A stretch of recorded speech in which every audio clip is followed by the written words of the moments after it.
Hello, Jeannie. Hello, everybody. Happy Friday night. I came on. Hello, guys. Hi. Well, I came on tonight, guys, this Friday night, because I'm feeling a kind of solemn energy. Something a little melancholy, not depressed, just deep thought. I feel a lot of us are in deep self-exploration, deep thought, soul-searching, discovery, curiousness about this journey. Why are we here? Why did we meet this person? Why do I feel so strongly about this person? And it got me to thinking today that our soul purpose doesn't matter about a specific outcome.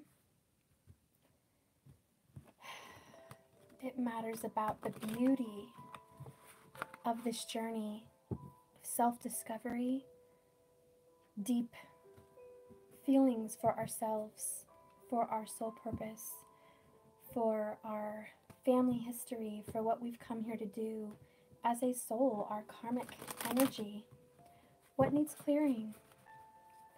The beauty of meeting your twin and realizing they play a huge part in who you are. So I wanted to tell you guys, it's not all about the union. It's not all about this relationship.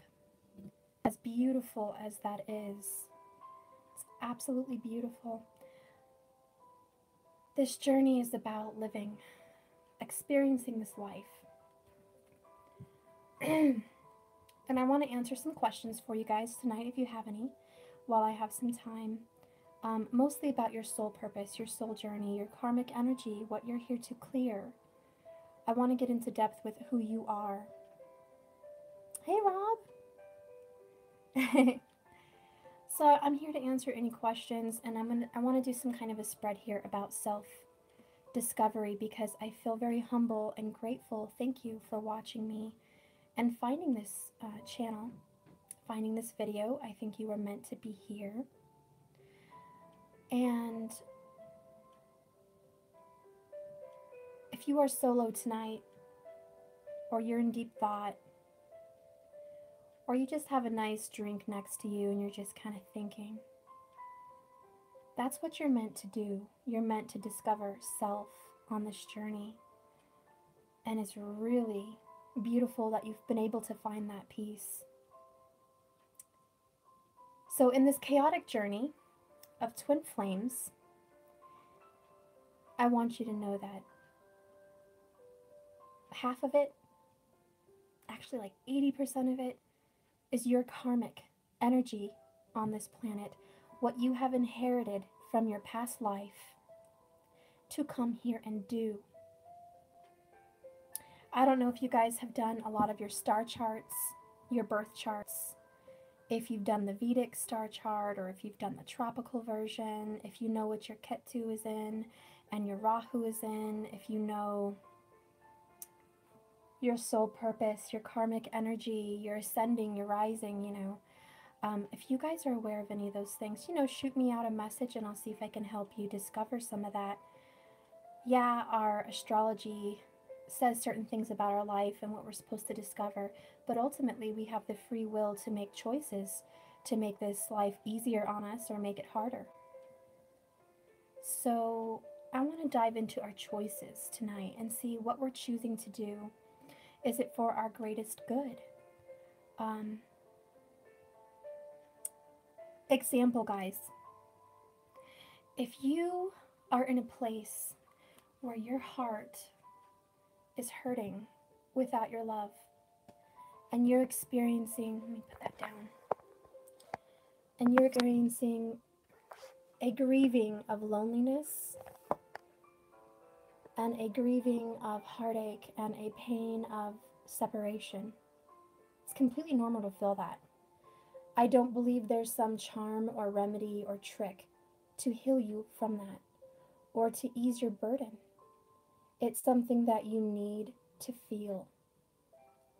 You have to feel it, experience it, and transform that energy.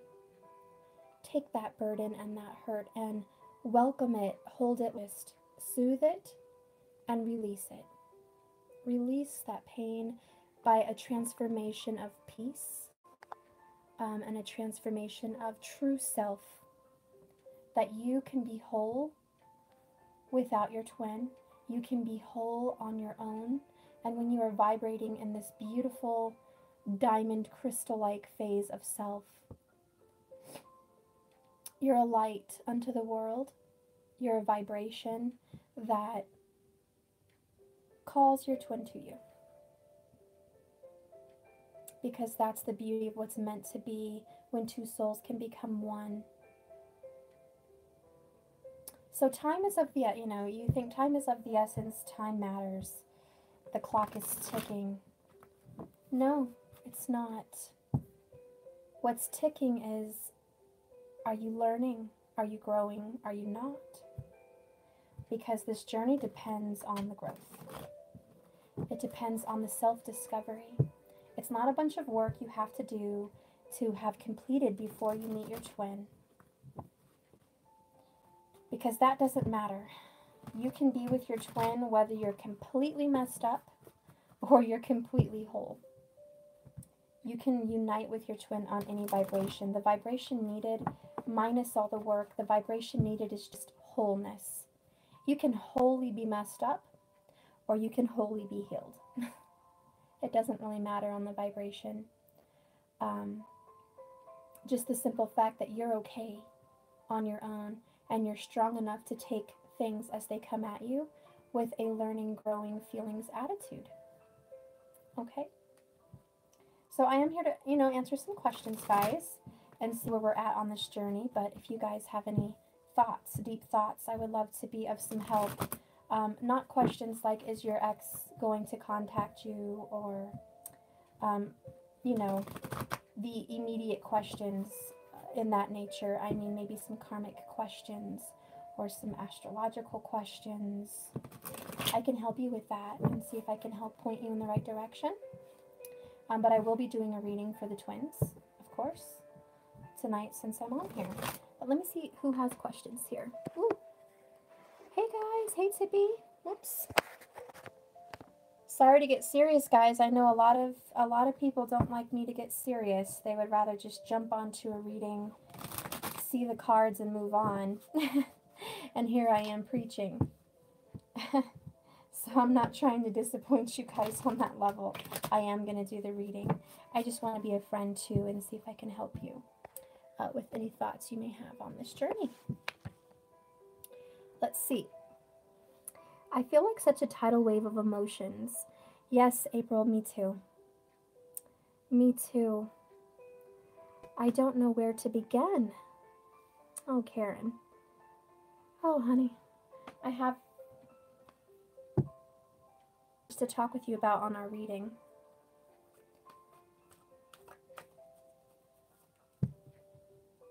Let's see.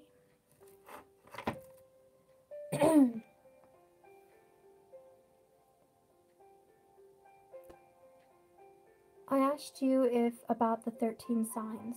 About the 13 signs, as far as I know, there's 12, unless you're with the Nakshatra, which is the Vedic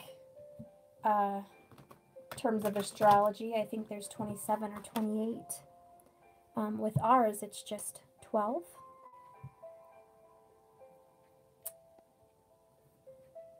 Karmic question, can a karmic partner be family members?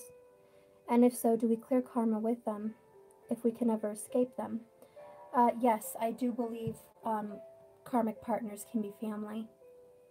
I also, stemming from that, believe that when we reincarnate on this earth, that we have a soul family that we're specifically reincarnated with. It's a soul family that we kind of stick with throughout eternity, and we come down together in different aspects of family, but we are here together, such as a mother-daughter now could have been a vice versa in another life, or a grandfather could have been your son in another life, I do believe that we can reincarnate as family in just different aspects, and we learn different things together. I do believe soulmates are involved in that as well. So your soulmate partners you may have known in a past life, and that's why when you came across them as a karmic lover, you feel like you know them so well because you've known them from another life.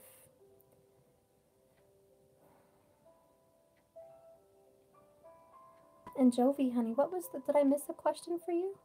Oh, Phineas, the new snake sign that came up. I'm not so sure I'm on board with the new stuff. I'm kind of an old school.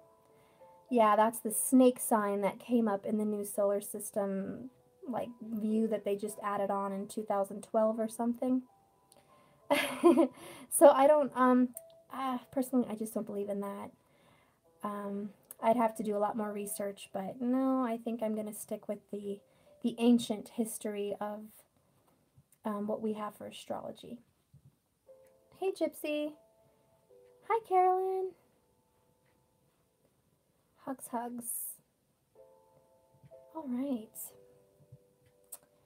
Well, I think I'm going to go ahead and zoom into a reading then. I want to do a deeper reading this time for our souls. Oh, let me see. Marco has a question. Can my twin hear my voice in her head when I'm talking to her in 5D, or feel my energy at all? She's very intuitive like yourself. Marco, yes. Can they hear audioly? I don't know if it's for everyone. It can be heard. If you're a clairaudience and you have that psychic ability, yeah, I think that's completely possible.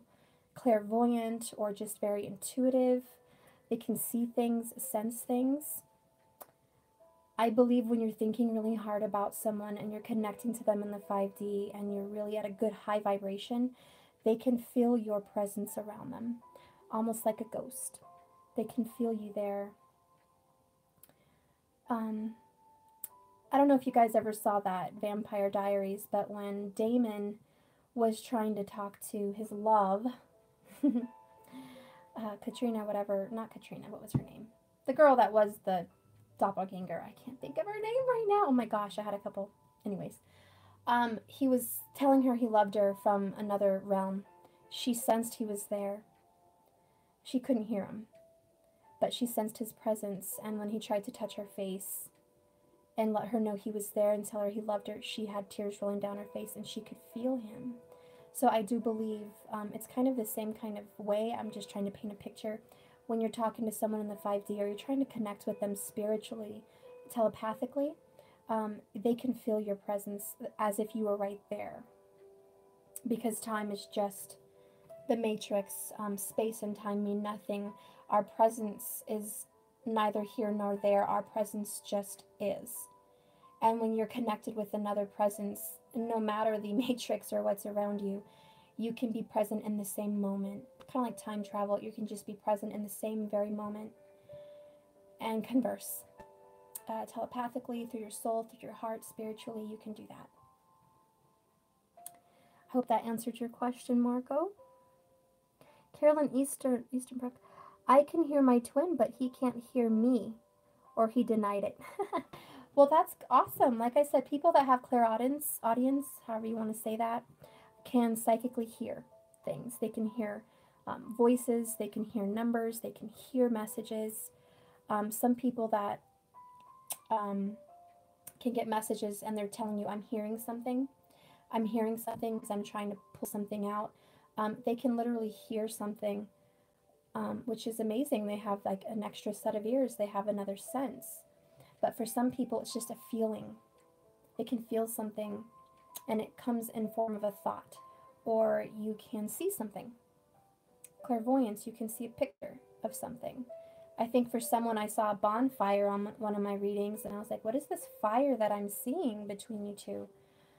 I just saw fire, and it was like outside in the forest, and it was just fire, and she had said they were both fire signs, and they were both very passionate with each other. They had a lot of sexual passion and desire for each other.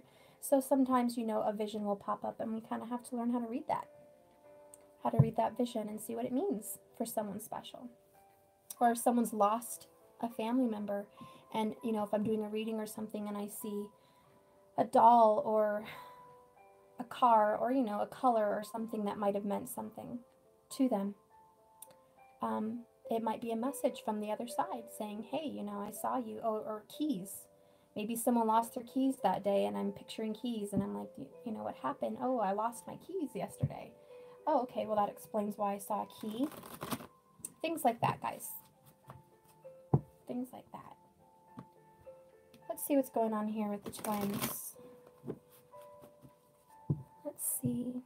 Please, can you channel a message for me? My heart is so broken, and I need some help. L122, what is your heartbroken message? What do you need resolve on?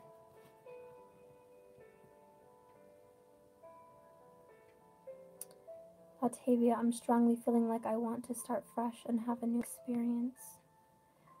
I tried fighting it, but I just feel like I need to let my twin go unconditionally and grow spiritually. Octavia, yeah, I'm feeling that for a lot of people. Sometimes our twin just needs to be a friend for the moment. We need to lose the illusion of space and time and union. I can predict union is coming. I know it's coming, but I also can see a major deterrent for many is the expectations of a union in a specific way. So if you expect your union to unfold in a certain way and you're being let down, it can give you a lower vibration and make things harder to come together. Right? I changed the dynamics to something friendly. Oh, Octavia, that's awesome. I have done the same with mine. I have not lost hope for our union. I am praying to God for it. I am manifesting it. But for now, in the 3D, I am just focusing on self-growth. I've put my mind towards astrology and readings and spiritual growth. And I'm finding a lot of comfort. Okay, L1122. He keeps reaching out with pokes for my attention and then isn't able to show up. He can't even be a friend. It's just too intense. We were in the same venue last night and completely ignored each other. So L22, you see your divine.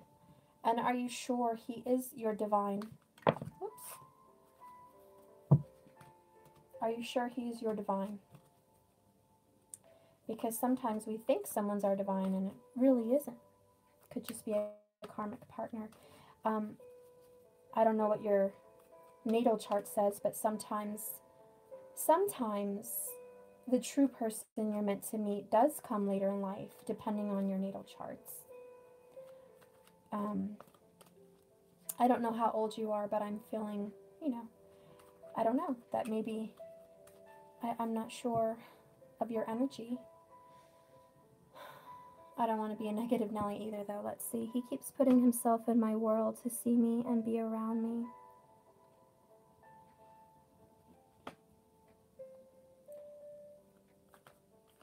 L22, I do offer private readings on naturalintuition1111.com and on my Facebook. You can message me and I can do a private reading. I can do a half hour for you.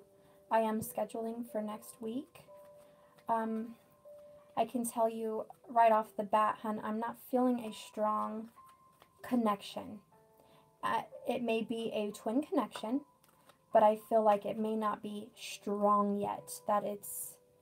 I'm feeling like you've met someone that could be a soulmate. I need to really get deep because if it is a twin, I'm feeling like it's a very third wave, and I kind of need to tap into the feelings of it. Let's see. 1122, please. The Ace, 1122. I'm going to pull a couple cards for you.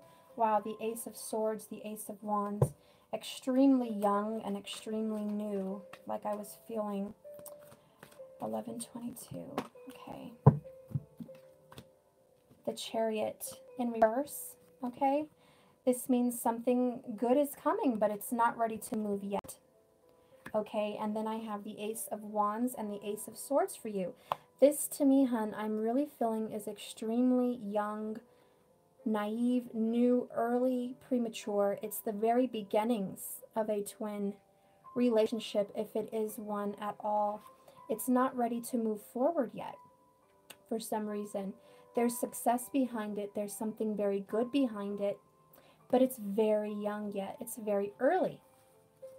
So if you want to do a private reading, hon, we can, but that's kind of what I was feeling. And then I flipped out a few cards, and I'm just feeling like it's just a little bit premature. There needs to be some growth on that.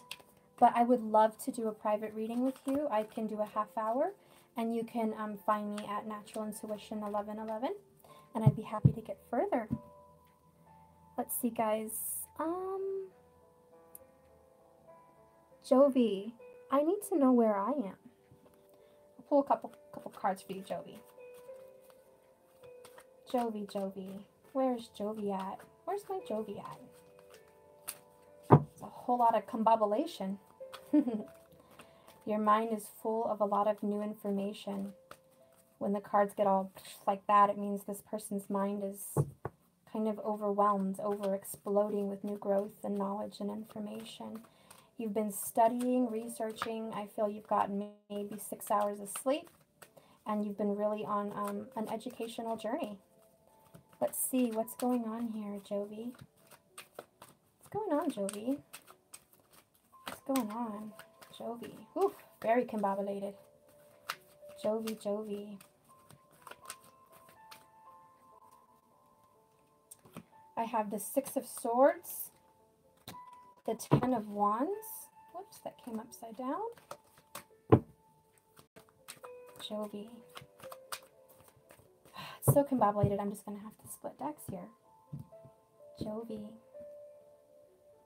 do you want me to go? I'm very touchy. I don't know what that is in the psychic world, but I have to touch things. Page of Cups in reverse. The Lovers in reverse at the bottom a minute ago, and then we have the Hanged Man. Tell you what's going on. You're moving away from old thoughts, old views, old religions, old ways of thinking. I'm surprised I didn't see the Tower here. You've recently separated from someone you cared about, and you're trying to get to smoother waters and be in a correct direction. You feel very heavy burdened with life right now. I feel like your family has burdened you a lot on a specific kind of religion you should be stuck in, or a certain way of working or doing or being. There's some high expectations on you, and you're done with it. You're putting it down. You're like, I'm gonna go my own way. In the midst of this part in your life, you have the Page of Cups in reverse. Your love life is at a pause. It's at a standstill. You have a lot of love in your heart, and you have a great passion for love in your life. You could be a water sign too, or air, but you have a great passion. It's not ready yet. It's very premature. Whatever love you're going through is on hold and on pause right now for you to figure out the specific journey of your karmic realizations that you need to come through with. There's going to be some knowledge, and you're on the right track. Then I have the King of Cups in reverse. Yeah, you're on the right track. Your love is going to come to you on this path. Woo! And then you have the Empress. Your love is going to come to you on this path of discovery and enlightenment. It's being grown right now. You're pregnant with knowledge. You're pregnant with a vision for the future. And you're growing. You are becoming this Empress. And I feel within some time of this knowledge and learning, your passion's going to fall at your feet. But keep going what you're doing on track. You're on track. You're meant to have a pause at this moment so you can meet the love of your life. During this transformation, you're going to rediscover who you are. You're going to rediscover your values. You're going to rediscover your track, your path. Information about the occult. I think you've been looking into stuff like that. And you're meant to do that. This is part of your past life, your complete journey. I feel like in another life you could have been a great mystic or a great seer. You may have even been in the tarot cards when you were in another life. I have goosebumps. Look at that. Can you guys see? You're very young and early into this life, but you're being drawn to perfect some kind of karmic issue that happened. And your love is not going to just fall at your feet yet until you have some more self-discovery of who you are. True loves like the twins cannot come together unless we are in the right aspect of who we're supposed to be in this lifetime. Okay? So if you're in your right area, in your right moment, they're going to meet you at that right time. You're going to be able to come together at the right time. So I would need to get a little bit more personal, but that's kind of what I'm seeing right now. Marco, who are you in your past life? Oh, you're welcome, Jovi. Okay, I'm going to do one more, then I'm going to do my reading, guys. Marco. Who is Marco in his past life? Who is Marco in his past life? Who's Marco? Who's Marco? See how the cards aren't so clustered for certain people? Marco's pretty clear thinking. He's normally very clear-headed. He's been set through a spin for this life journey, but he's very smart. I feel like in your past life, you had a lot of control and a lot of strength. We have the Leo card coming up. All right.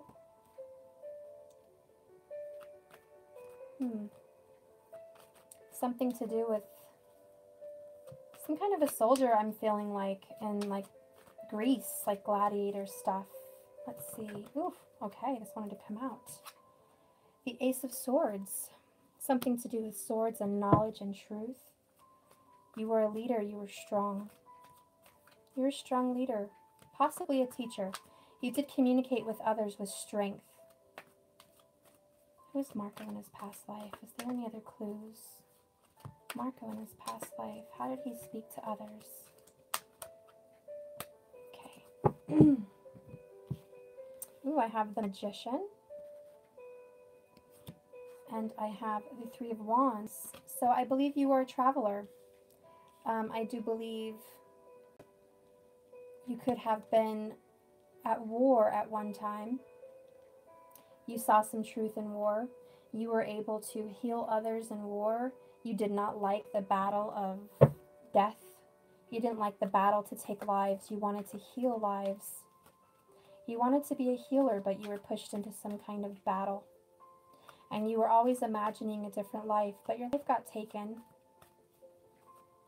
It got taken, and you were sent on a new journey for self-discovery, and to be something you always wanted to be, something that helped people heal, someone that would, I feel like even now you're preaching to people, you're spreading knowledge, but not only that, you want to heal others.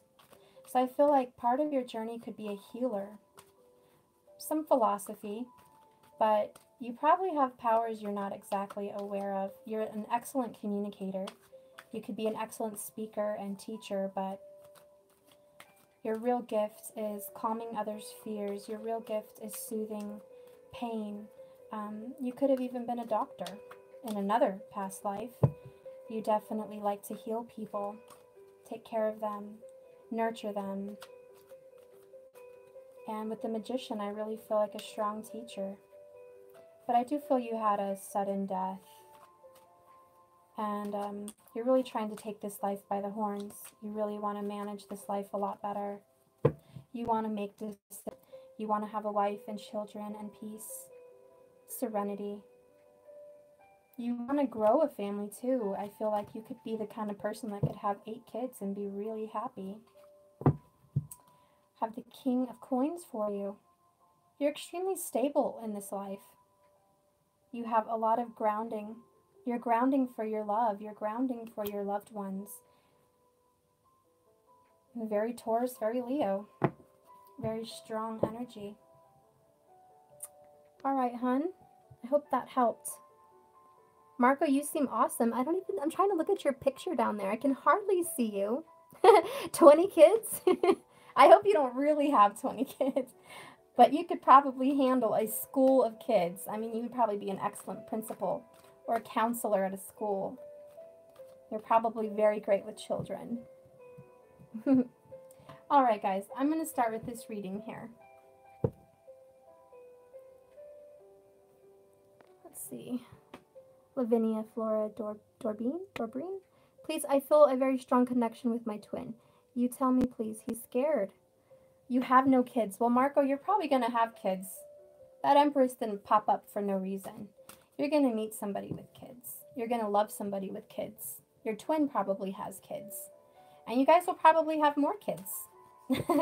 Or lots of grandkids. I don't know your age group. Lavinia, let's see. You have a strong connection. I don't know what your story is. I'm going to pull a couple cards for your twin. Oh, Marco. Lavinia. Okay, Lavinia. Miracles. And surrender. And then my right ear just went like deaf. Surrender yourself, Lavinia. There's some self-sacrifice that needs to happen here. I'm feeling that a lot with a lot of us, that there's some sacrifice we have to do to get our miracle. Self-discovery, self-love. Okay, so you have a very strong connection with your twin. I believe that, and I'd have to do a reading to make sure that is your twin or not. But there's a lot of color to life. There's a lot of things to experience, and I feel right now you're painting with like the primary colors. God wants you to paint with a variety of colors, and He wants you to mix colors, make purples, make aquamarines, make different colors of your life. Once you start really diving in and loving life and feeling like you can explore without the need of someone, you're going to be really happy. And when you're at that vibration, things are just going to fall into place. Yeah, and I'm really feeling that because we have illumination. There needs to be some illumination for you, hun. Or some illumination for your twin.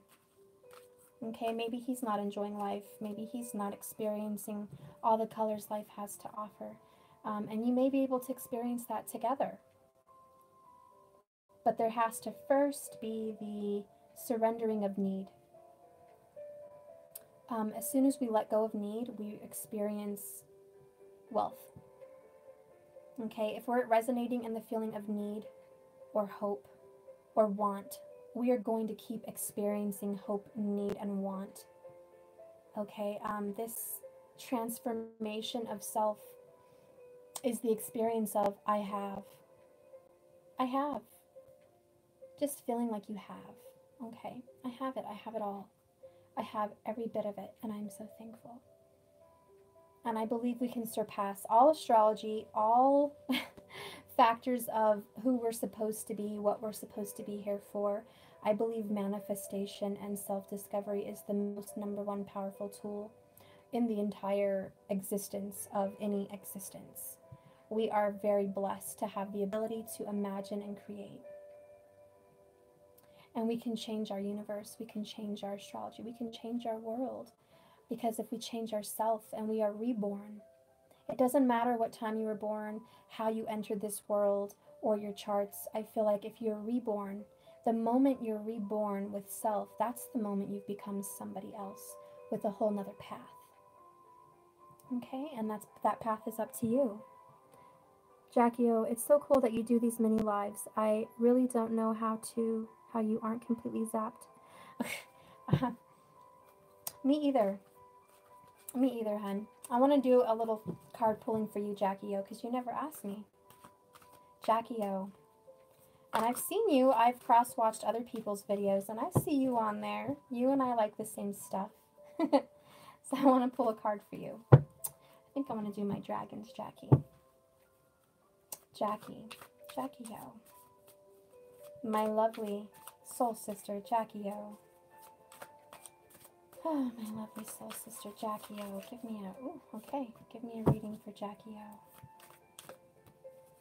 O. Wow. Tell me if these mean anything to you, hun. I have the King of Air and the Queen of Fire.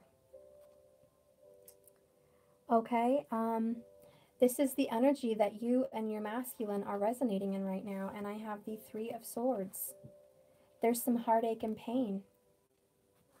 There's some healing for both people here. I don't know what's going on. I feel like you guys have known each other for a while. There's been a lot of past hurt between you guys.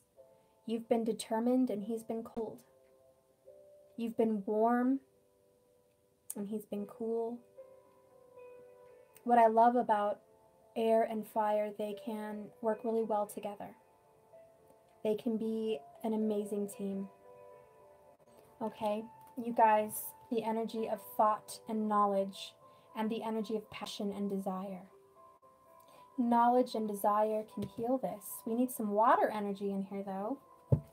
What's going on with Jackie O and her love life? What's going to be able to mend these distant feelings here?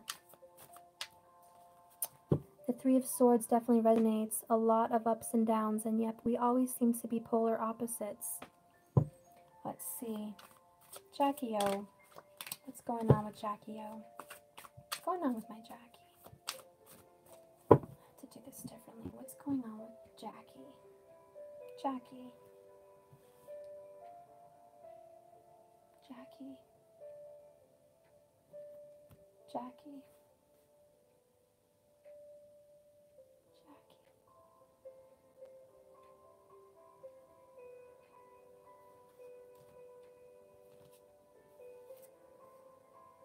I have the Ten of Pentacles.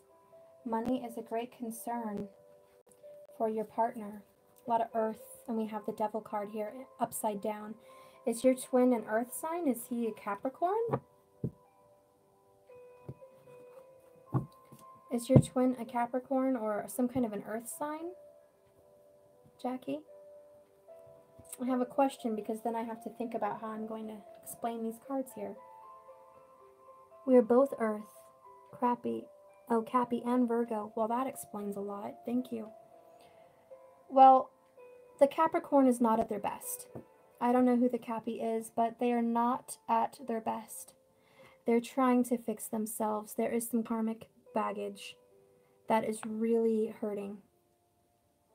Okay? And the other earth sign here, they're burdened by money and finances. Okay?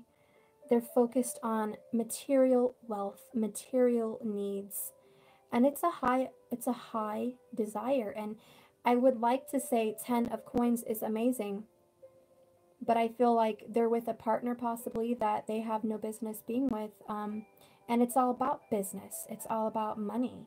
I feel like this partner could be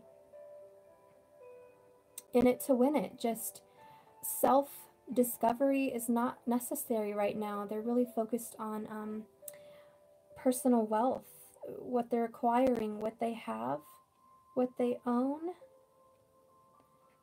And this is causing them to be in a devil energy as well. Karmic baggage. It's the pain. Let's see what's going on here. What is this pain? What is this pain? Stuck. Very stuck. Pushed down. The Five of Wands. They need change. Oof. Then I have the Seven. The Seven of Wands here. They're very assertive. They're defending themselves all the time. Very argumentative, that's for sure. Very argumentative.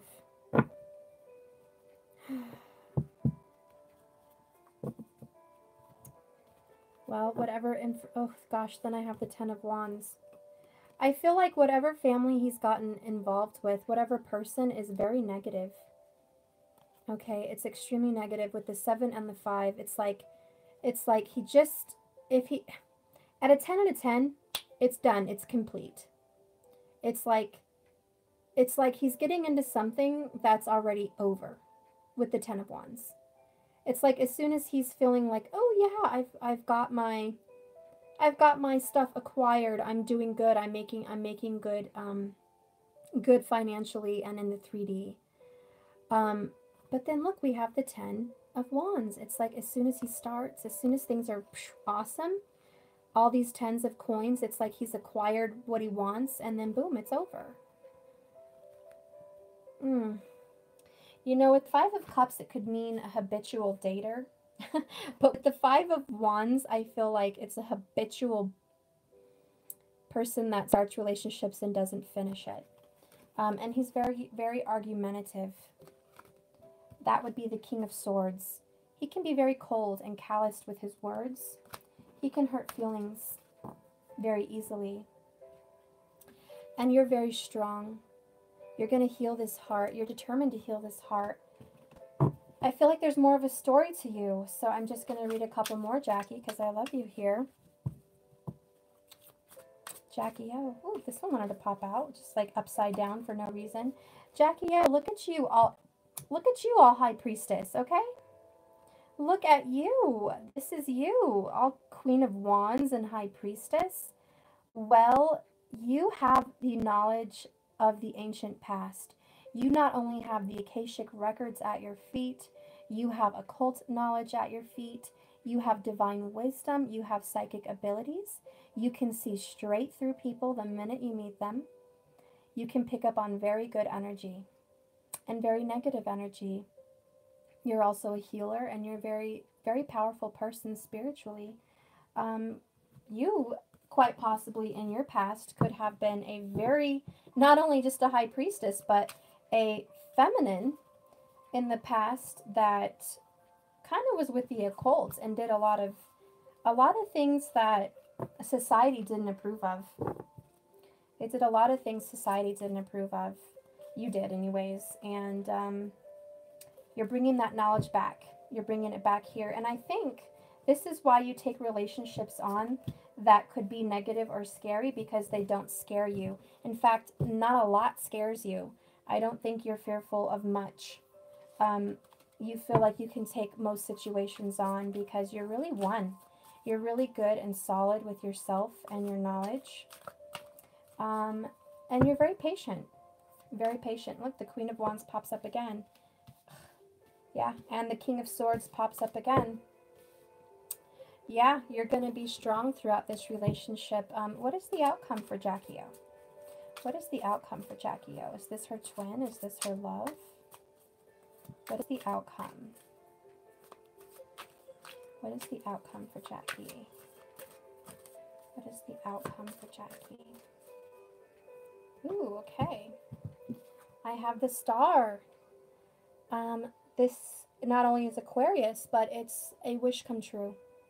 It's peace, it's knowledge, it's wisdom, it's discovery, it's, gosh, you're going to be whole with yourself. You're going to round up your masculine and feminine. This is for your future. You are going to have both. You are already whole, so you are beckoning your whole to you. It is coming. Your life has a great purpose, and you're like the North Star. You help others find the truth. And you're very good at discovering truth in others. And because of your spirit and the healing brought to this planet, you're going to be one with your twin. You do have union in your future.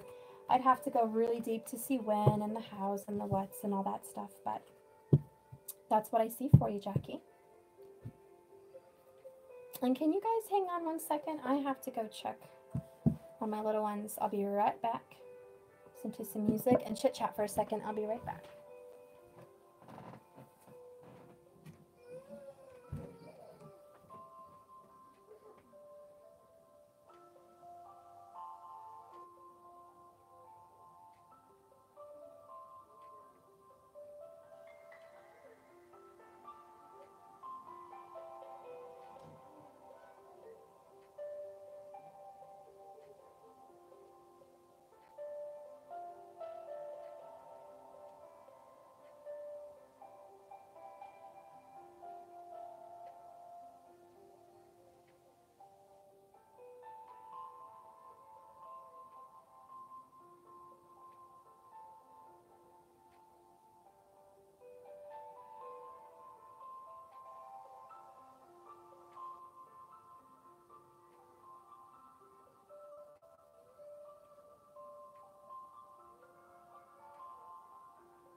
All right, sorry guys. All right. Okay, so I'm back. I think I'm just going to go ahead and dive into this reading. Okay, guys. Hey, Leah. You're not late. Nobody's... All right, I'm going to go ahead and start this reading. Let's see. Spirits, talk to me. Holy Spirit, welcome to this reading. The essence of earth, fire, water, and air. Welcome. Mother Earth, welcome. Holy Father, Divine One, welcome. Archangels, welcome to this reading. I am open to receiving a message. I am open to receiving truth, and let only light and love be here and present. Whatever is negative and dark and suppressing, you're not welcome. Only truth. Truth and light, the integrity is welcome in this reading. All right. What is going on with the divines, the divine feminine and the divine masculine? What is their purpose? What is their soul purpose right now? What is the mass collective kind of going through as a whole? What are we experiencing? What is some general knowledge that we could all use in this journey, this soul journey? Okay. I'm going to do an elemental reading. Okay, and I'm going to start with my Magdalene. Okay, we have Sacred Sexuality at the bottom of this deck. Well, I guess to start with, guys, we are here, okay? We are here to experience union. We are here to love each other on an intimate level, not just kissing the flesh of the one you love, but kissing their soul, their essence, their very being, kissing their mind, kissing their spirit, holding their essence, holding their passions and their truth and who they want to be, who they feel they are. This is a beautiful, sacred union, and you're here to experience this in this specific lifetime. Okay? That's at the very bottom of this. What is going on in this third dimension, this earth? I'm going to have earth here. What is going on in our earthly desire, our earthly existence? What are we facing, or what do we need to face right now on this earthly existence? Wow. Guys, this is big. Crucifixion. Okay? This is what we have to face in this existence. This means sacrifice. I think for somebody, I just did a reading for sacrifice. Crucify. Oh my gosh, I'm just going to have to read this card.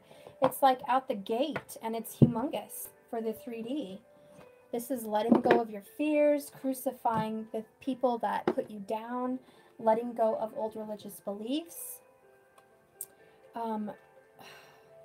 putting your outcome on the cross, okay? Putting your outcome somewhere where you do not need it anymore, where you're just loving self. Okay, I also want to touch on this for a moment before I read and just say, I think we put ourselves through so much sacrifice for knowledge and our loving relationship with our twin. We're like causing ourselves more harm than good. Okay, we're on this journey and we're like the martyr. Let me see if I can put this here. Sorry, guys. Okay, we're the martyr. Okay, we're here putting ourselves on the cross. We are sacrificing self constantly for some kind of greater knowledge, some great discovery, some mutual feeling of wholeness with our twin, that we're going to let ourselves go, like, you know, like saying, here I am this person, but I'm going to blow my light out for this person because I love them so much. Like you're willing to let parts of yourself go for this person. Okay, that's crucifying self. I also feel like this could be damaging for some because we're not meant to let certain parts of ourselves go. We're meant to love ourselves completely. I'm going to go ahead and read this real quick, guys. Crucifixion. By the way, this is for the third dimension. This is what we're going through right now in our reality. Our third dimension in the matrix, okay? Sorry, my throat's been a little crazy lately. You are causing yourself much unnecessary suffering. Wow. Just as I was saying, oh my gosh. Okay, I'm going to start over. It's too good. You are causing yourself much unnecessary suffering by thinking that you need to improve in some way before you can find peace and fulfillment. And for us, it's that we need to improve in some way before we can be united. And I, for one, am guilty of that. A lot of us twin flamers have been told we have to be this, we have to be that in order to be in union. That may be so for union, but it's not the truth for oneness. Okay, we don't have to change to be one with ourself. We have to just love ourself. That's the key word here, okay? Just going to reread that sentence real quick. Before you can find peace and fulfillment. For much of your life, you have tried to hide the parts of you that you don't think are very lovable. The parts that could be dark, secretive, ugly even. There's parts of yourself in the shadows that you don't really feel very proud of, or you don't think people will accept. Yet the things that you repress or hide, they can resurface through external situations until you learn to accept yourself and love yourself for the dark and ugly and for the beauty and light that you are. Over the next coming weeks, you need to allow the light of your star to shine forth. And you will find that people are going to love you just as you are because you're resonating in a piece of love of self. You're resonating as a whole, not someone in need of another half, just a whole. And remember, guys, when the twins get together, they have to be a whole before they can be united. So it's kind of the two sides of the coin, right? You have to be whole to be whole. Isn't that just crazy? Okay, I'm just going to keep reading. When you find yourself over the next coming weeks, pay close attention to your thoughts. When you find yourself thinking negatively or fearfully, consciously transform that thought into a loving one. Tell yourself, you know what? You're fine the way you are. Let's go ahead and start to feel better. If you're feeling overweight, nope, I love how I am, but I am going to love, making myself even better because I enjoy it, or I don't know, whatever you guys think you don't love about yourself. You can make better just by loving who you are now, okay? When you find yourself thinking negatively or fearfully, consciously transform that thought into a loving feeling. This will take time for the cycle to be broken. It takes dedication and perseverance, but the rewards will eventually be great. And remember, like I said, guys, if you do things 3 times a day for 21 days, you'll heal that annoying habit, whatever is bugging you, whatever you're crucifying all the time, some part of yourself that you don't love, change it. Do something for yourself, 3 times a day for 21 days. Okay, let's go ahead and see what's going on in our emotions, our water. Okay, we did earth. Now we're going to do water. What is going on with water? Our emotions, our spirituality, our knowledge, our growth. Okay. They want this one. Saint or sinner. Okay, what I'm feeling about this is in your emotions, you're not sure if you're a saint or you're a sinner. If you're doing the right thing or you're not. If you're good or you're bad, or it could possibly be asking yourself, is my divine partner good or are they bad for me? Are they a saint? Are they a sinner? This part of enlightenment and revelation comes from our feelings of knowing that our feelings and our intuitions can lead us down a path. Ultimately, we have to love the shadow side, okay, and the light side of yourself and others. So in your emotions, you may not be loving the shadow side of yourself, and it's just saying, hey, open up, love yourself, love both of the parts of who you are, the black and the white, the yin and the yang, the good and the bad, okay? And your emotions become whole. It's not two separate parts. It's a whole. Love all of it.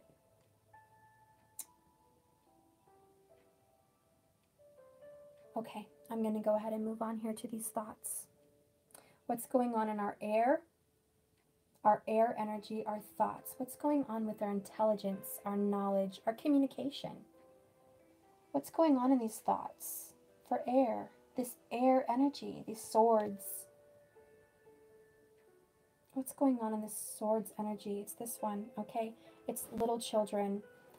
It's basically what this means with little children. It can mean children are on the mind of a lot of people, okay? Children are on the mind. And for some people, we have families. Yes, children and family life is a big part of what's on our mind all the time. Wanting a family with our divine partner, having a family with our divine partner, suffering in a family right now and seeing how our children may be suffering. The stress of knowing if your journey is guiding your children in the right way. If who you are is good for your children. Again, I'm going to revisit that you have to love yourself as a whole. Your good and your bad. Your children have reincarnated on this planet with you, knowing who you were as a spirit. They knew in their karmic cycle they were going to learn and grow from you as a parent. No matter if you were perfect or imperfect, abusive or not, even the same with you, you've reincarnated to a family and you were meant to learn and grow certain parts of yourself through this soul family. So if you're really worried about children or your childhood, growing up in a family that may have caused abuse, stress, pressures, if you feel you're transferring that onto your family and you're unsure of your journey and you feel like you're self-sacrificing for your children left and right, let that go and be innocent like a child. Love everyone like a child would. They meet someone and they're so happy. They're excited. They don't think alternative motives. What is this person going to do for me? What can they do for me? What are their intentions with me? Children just meet someone and they are happy to know them. Okay? They're happy to learn and know and grow, and that's just your mind. You need to calm your mind and be a little bit more open-minded like a child. Be willing to learn new things. Be willing to love yourself. Be willing to not think so logically. Also, be willing to be the student and not the teacher. You don't have to be the teacher. You can be the student. And maybe some of you are, with your knowledge, what you're exploring right now, you are being a student. Okay, maybe it's not something you need to do. Maybe this card is saying for some, you are being a student. You are young-minded, okay? You are learning new things about yourself. You're on a journey of growth, and I feel like the divine spirits that be and our Lord is saying, please continue to be childlike. Continue to be in a young way of learning, because that's how you're going to learn the most. You don't have to come into this being all powerful and all knowledgeable. You can be successful by being a student, serving others. Okay, and what's going on in this fire? What do we have to deal with here? The fire represents passions, desires, creativity.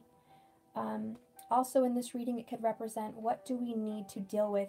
What is burning so bright in our lives that we need to address it?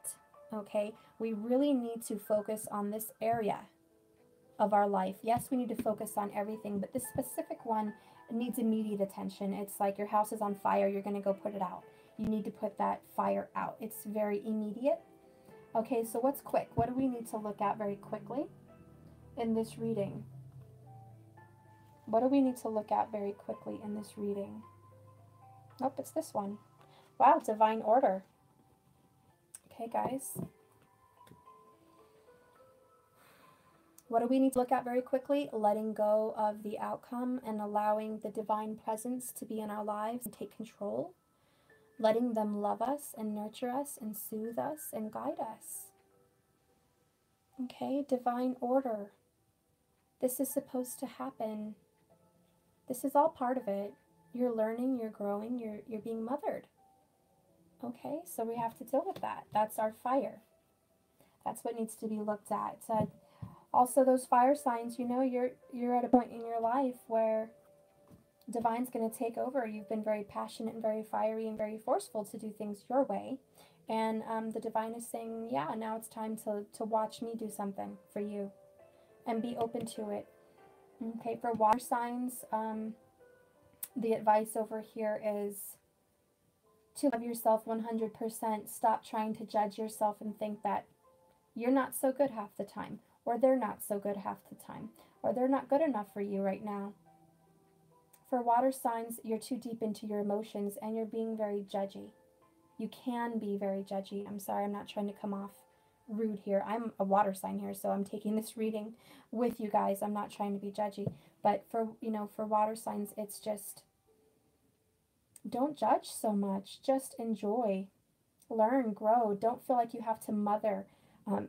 Cancer is the mother sign of all the zodiacs, and she feels she has to gather her little ducks in a row and send them on the way down the little river there to follow her.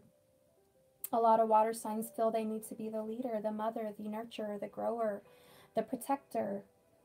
And I really feel like they're just saying, please go easy on yourself and others. You don't have to be the teacher, be the child in some aspects.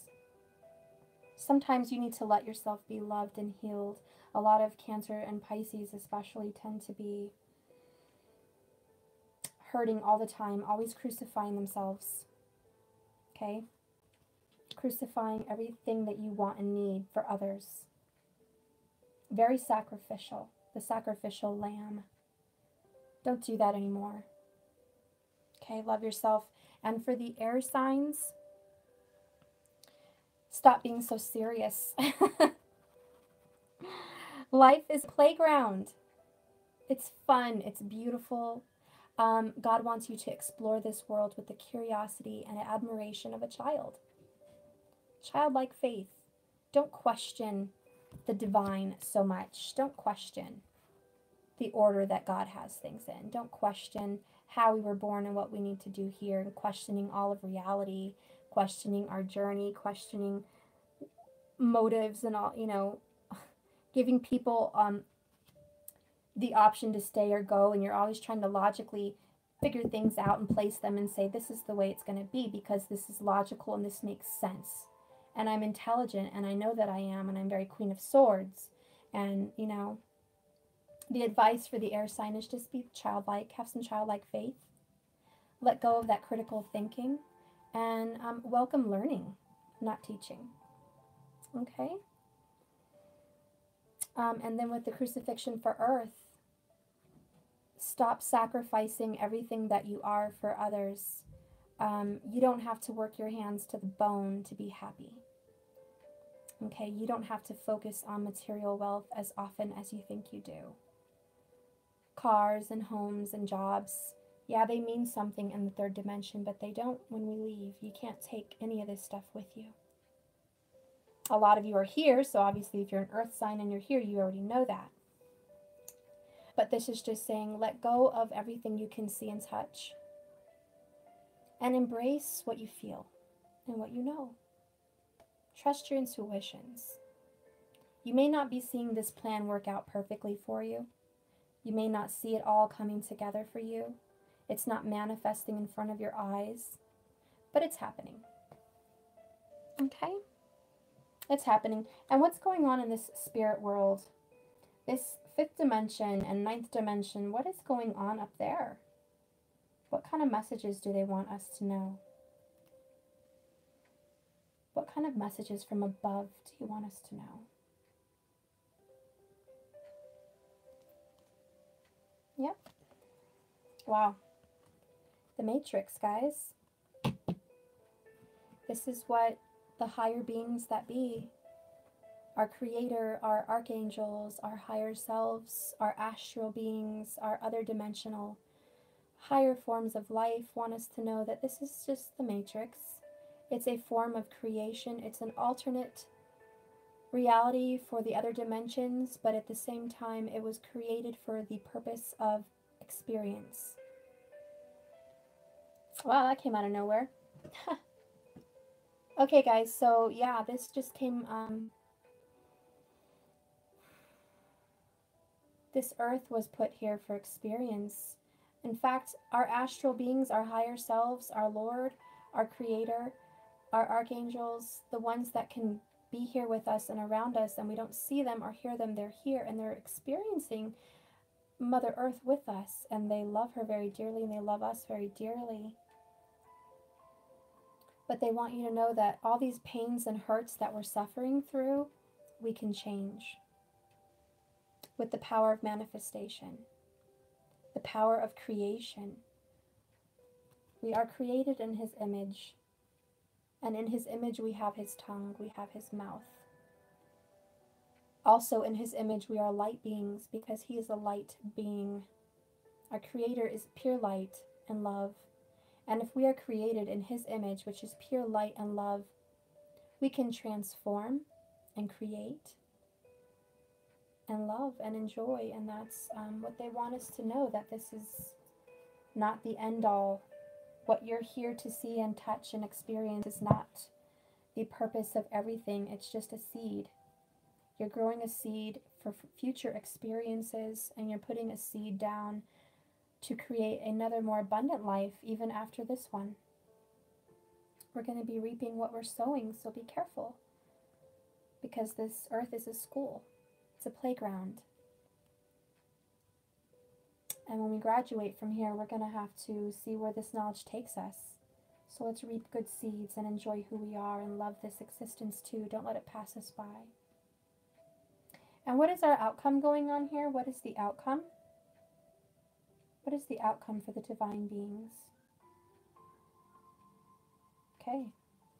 Wow. Transformation, guys. What is your outcome? You're going to transform into a light being. You're going to ascend into a higher form of existence, and you are going to help this earth transform into a higher vibration. The vibration of love and peace and glory and beauty. Embracing every thought and every feeling, every dark side and every light side. Seeing the great balance of nature, the great balance of this universe. That we have to have evil to have good. We have to have the negative pain to feel the bliss and joy of happiness. Only then, after we feel this Three of Swords pierce every square inch of our heart, will we understand the beauty and heartfelt joy of a transformation of our soul and our heart when we are in union. We will be elated and ecstatic with so much joy. It would be pretty much unimaginable on any other level if we had to try to experience it without this darkness that we have to go through sometimes. Also, the transformation of who we are. Self-discovery, self-knowledge, learning, growing. Becoming someone completely different. We're becoming someone completely different than we were raised to be. And most of us that are here, we know that. I'm going to read Transformation for you because that's a beautiful card.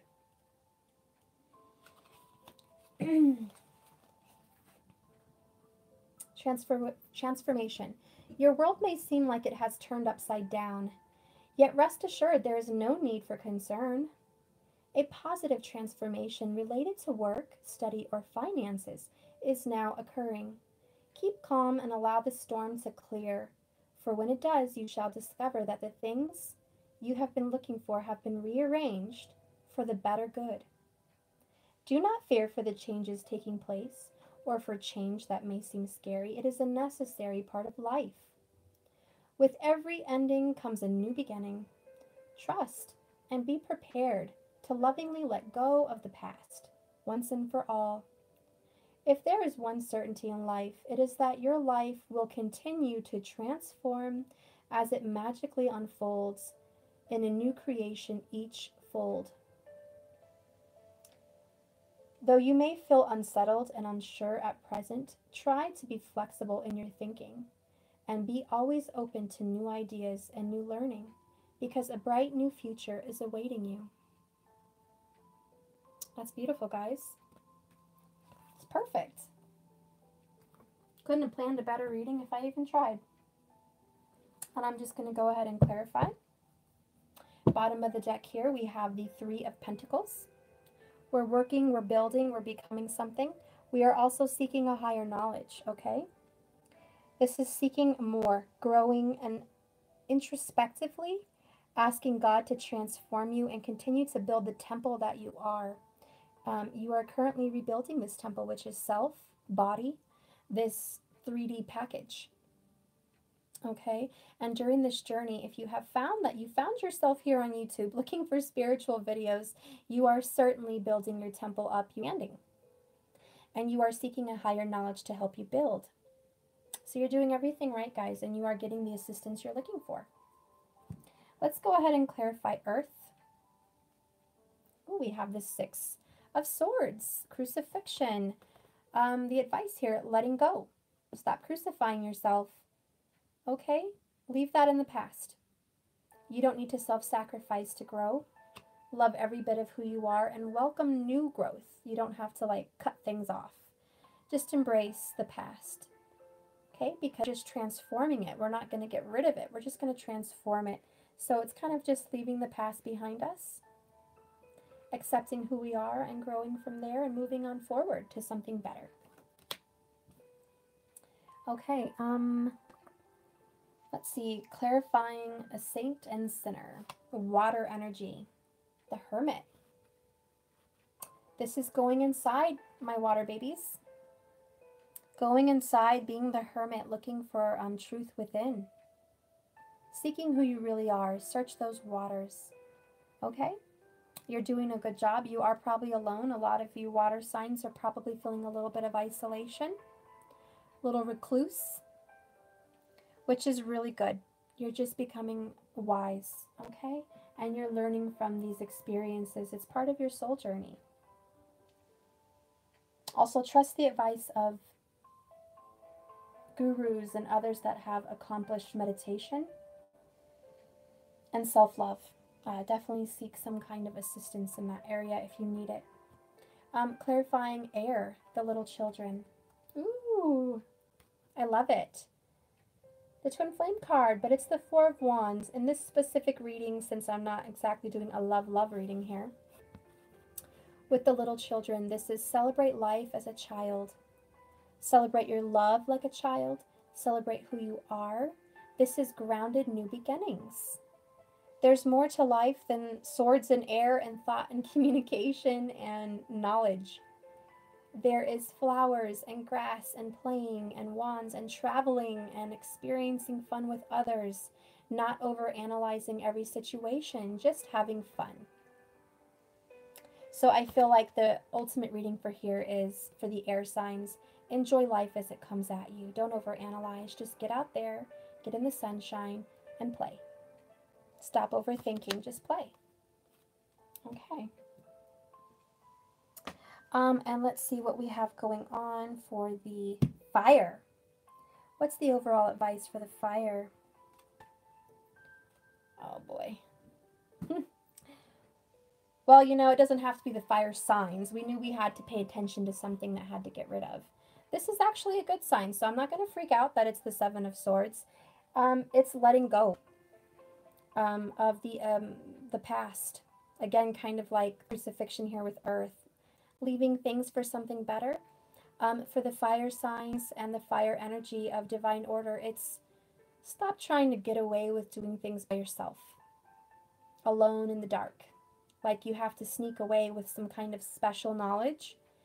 Like you have to secretly find the key or the answer to this relationship. Like you're in search for some kind of dark, hidden, secret knowledge that will help you discover the... Okay, this is God and them just saying, you know what? Cool. You don't have to do it in the dark, and you don't have to do it alone, and you don't have to sneak away to find it. All you have to do is ask. Be out in the open. Okay? Whatever you do in dark is done in the light. God sees it.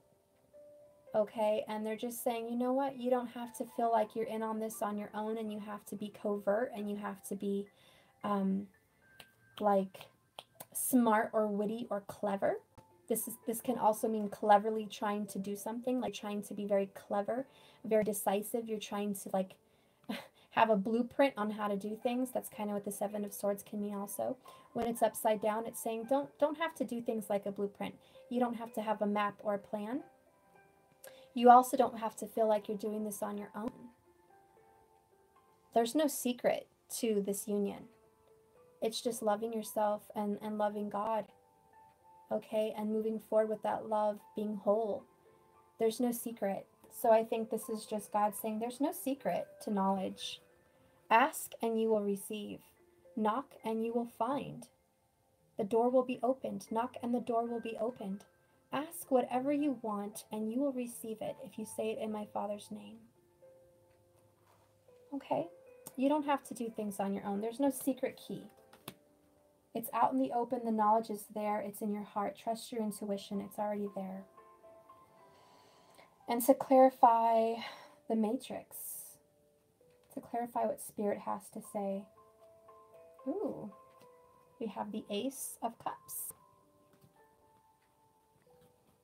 They're offering you a love of a lifetime. They're offering you ultimate joy, ultimate success, and the ultimate new love that makes your heart go pity-pat. They are going to give you something very good and very loving. They're also overflowing their hand with knowledge of the subconscious. Okay? So Spirit is saying your cup is overflowing with a wealth of knowledge of your real self, of the real knowledge, not the wisdom from the matrix, but the wisdom from your subconscious, the wisdom from higher realms, the wisdom of your true self, wisdom from the universe. Everything that is in the essence of every part of you exists, and you only have to ask to receive it. And as soon as you're open to receiving this higher knowledge, this higher love, this higher form of being, you will find peace, because they are always having their hand out, offering it to you. It's always there. It's overflowing. There's enough for everyone.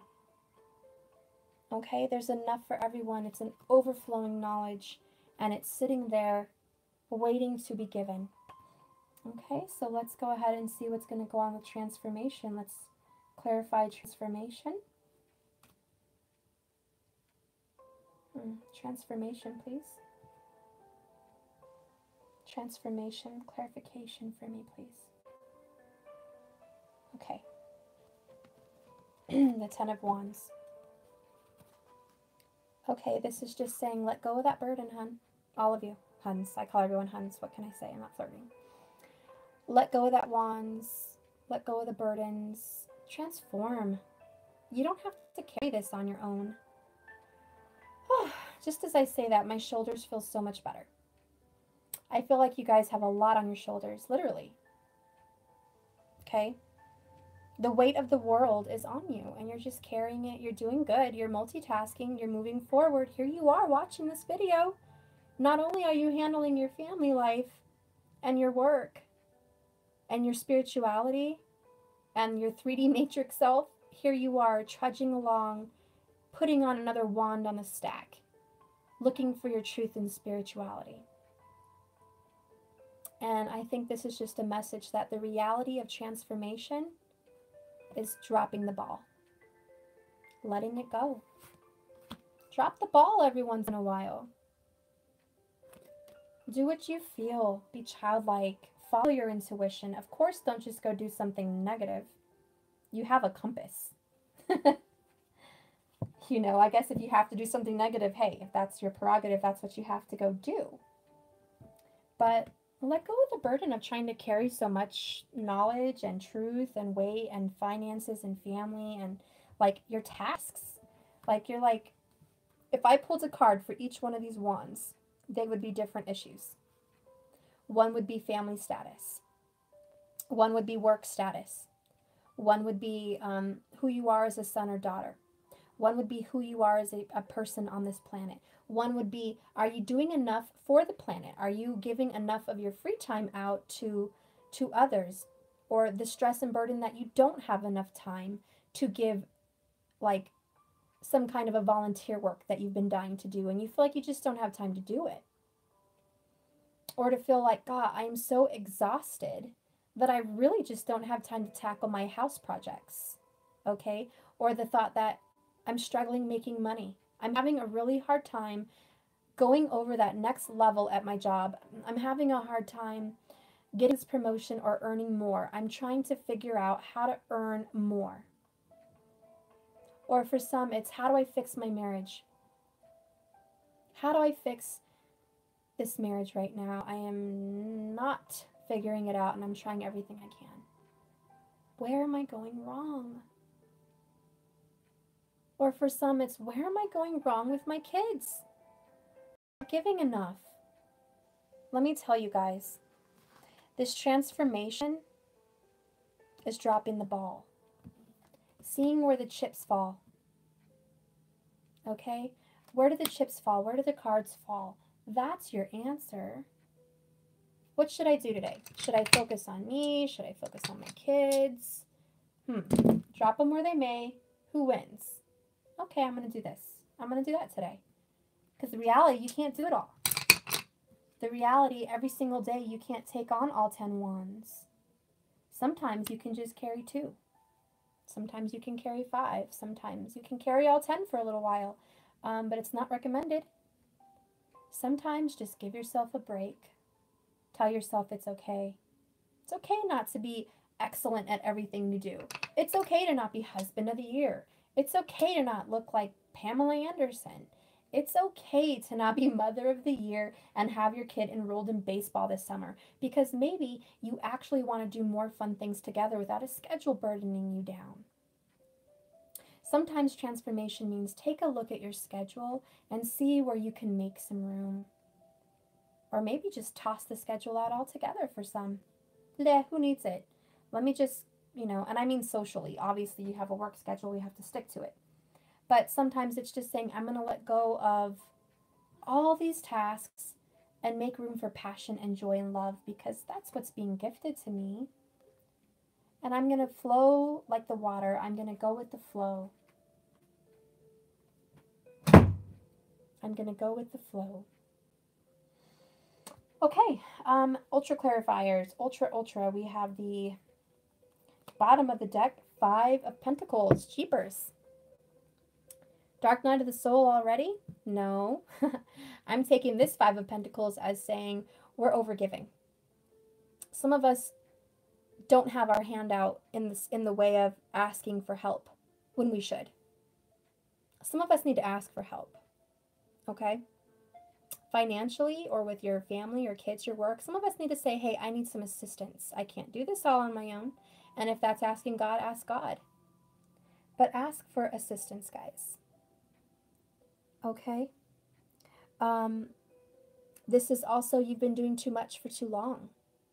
You're overburdened, which is what I said with the 10 of Wands. The cycle is over. This could also mean at the bottom of the deck saying you are giving way too much of yourself away. Do you want to be destitute solely? And what I mean by solely, do you want your soul to be so empty and so poor and so destitute that you have nothing left to give yourself?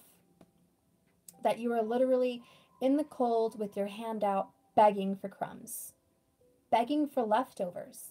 Are you walking through life begging for the leftovers of people's attention? Are you saying, I'll take whatever I can get? I've got my hand out here. If you have 5 minutes for me, I'll take it. If you have, a 2-minute text to me, yay, I'll take it and I'm happy. Are you accepting crumbs and leftovers? Don't if you are. Okay? This is giving too much of yourself away. Saying, take all I have. Just take it. I don't need anything.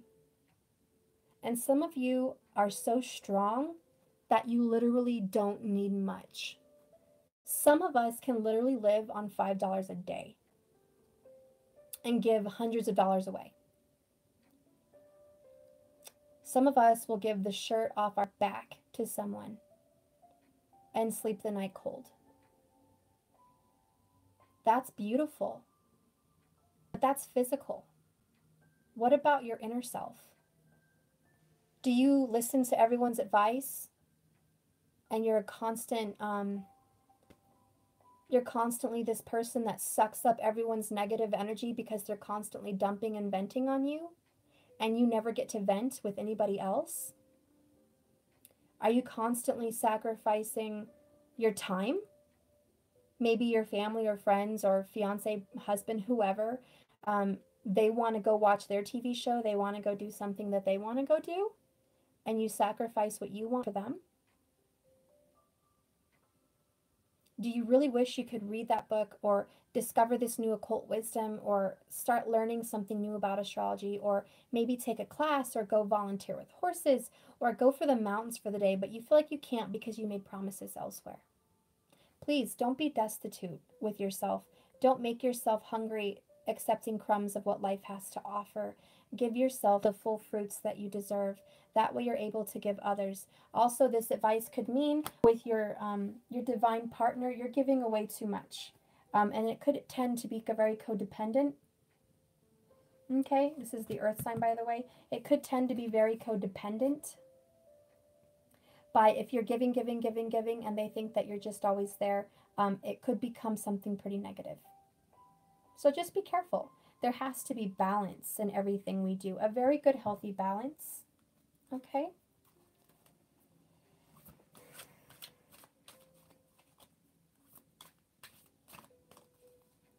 Let's see. Let's clarify water. Let's clarify water. Clarify water. What do my waters need to hear? What is an ultra clarifier for water? What is an ultra clarifier for water? Oh, okay. That one wants to come out. We're going to take it.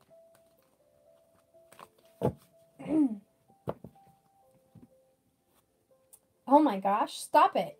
No, I'm not going to show everybody this card. No. Oh man, okay guys. It's not bad. Okay? Old thoughts have to come down, water babies. Old thoughts have to come down. Old habits. Again, going along with what Earth has been doing, which is overgiving, the dark night of the soul, not giving enough love to themselves. They're constantly crucifying themselves. Maybe everyone is. Maybe it's just across the board. That has to come down. Okay? No more sacrificing yourself. You have to give yourself some nourishment. Okay?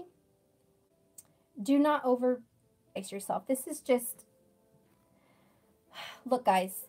I know how water people are. They are never looking after themselves. They're constantly looking around the room saying, who needs what? And I'm able to give it. I'm able to give you what you need. They're able to read intuitively what people need, and they're happy to deliver. That's water signs, okay? You're intuitive. You can pick up on feelings and needs. It's like the air is water, and you're constantly being able to reach others so easily. You can flow back and forth with other people's energies and thoughts. You can almost mind read. A lot of water signs can just almost mind read the energy of the room. Okay? So this is just saying, you know what? That has to stop for a little while, okay? It's good to use your intuitive gifts to help others. Okay, but it's also good to use them for yourself. Water signs tend to run themselves dry. I am a water sign. I totally know. Look how long this video is. Water signs love to give, especially Cancers. Pisces love to explore, kind of obsess on occult knowledge. They tend to obsess on spiritual aspects of life. Woo. Okay. And Scorpios, you guys tend to keep secret all your feelings. You might be going through a lot of stress and you're not going to say nothing, nada, till someone really ticks you off, and then you're going to blow up because you have endured so much pain and you just can't take it anymore, and there goes the volcano. Okay, guys? So let's not get to that point. Let's not get to that point where water signs who are so loving and giving and nurturing and life-giving that we actually have to turn nasty. Okay? Let's just take care of it before it gets there, search inside, and keep yourself balanced. That's my thoughts there. Air signs, what I pulled out was the Six of Cups. Again, this is going along with children and the Four of Wands. Okay? This advice is to heal your past. Heal your past. You see how these cards work together? Okay, they're working together so beautifully. We've got the Six of Cups, which usually on the Rider-Waite deck has the two children with all the cups. Okay. And then look here, we have the dragon with the child.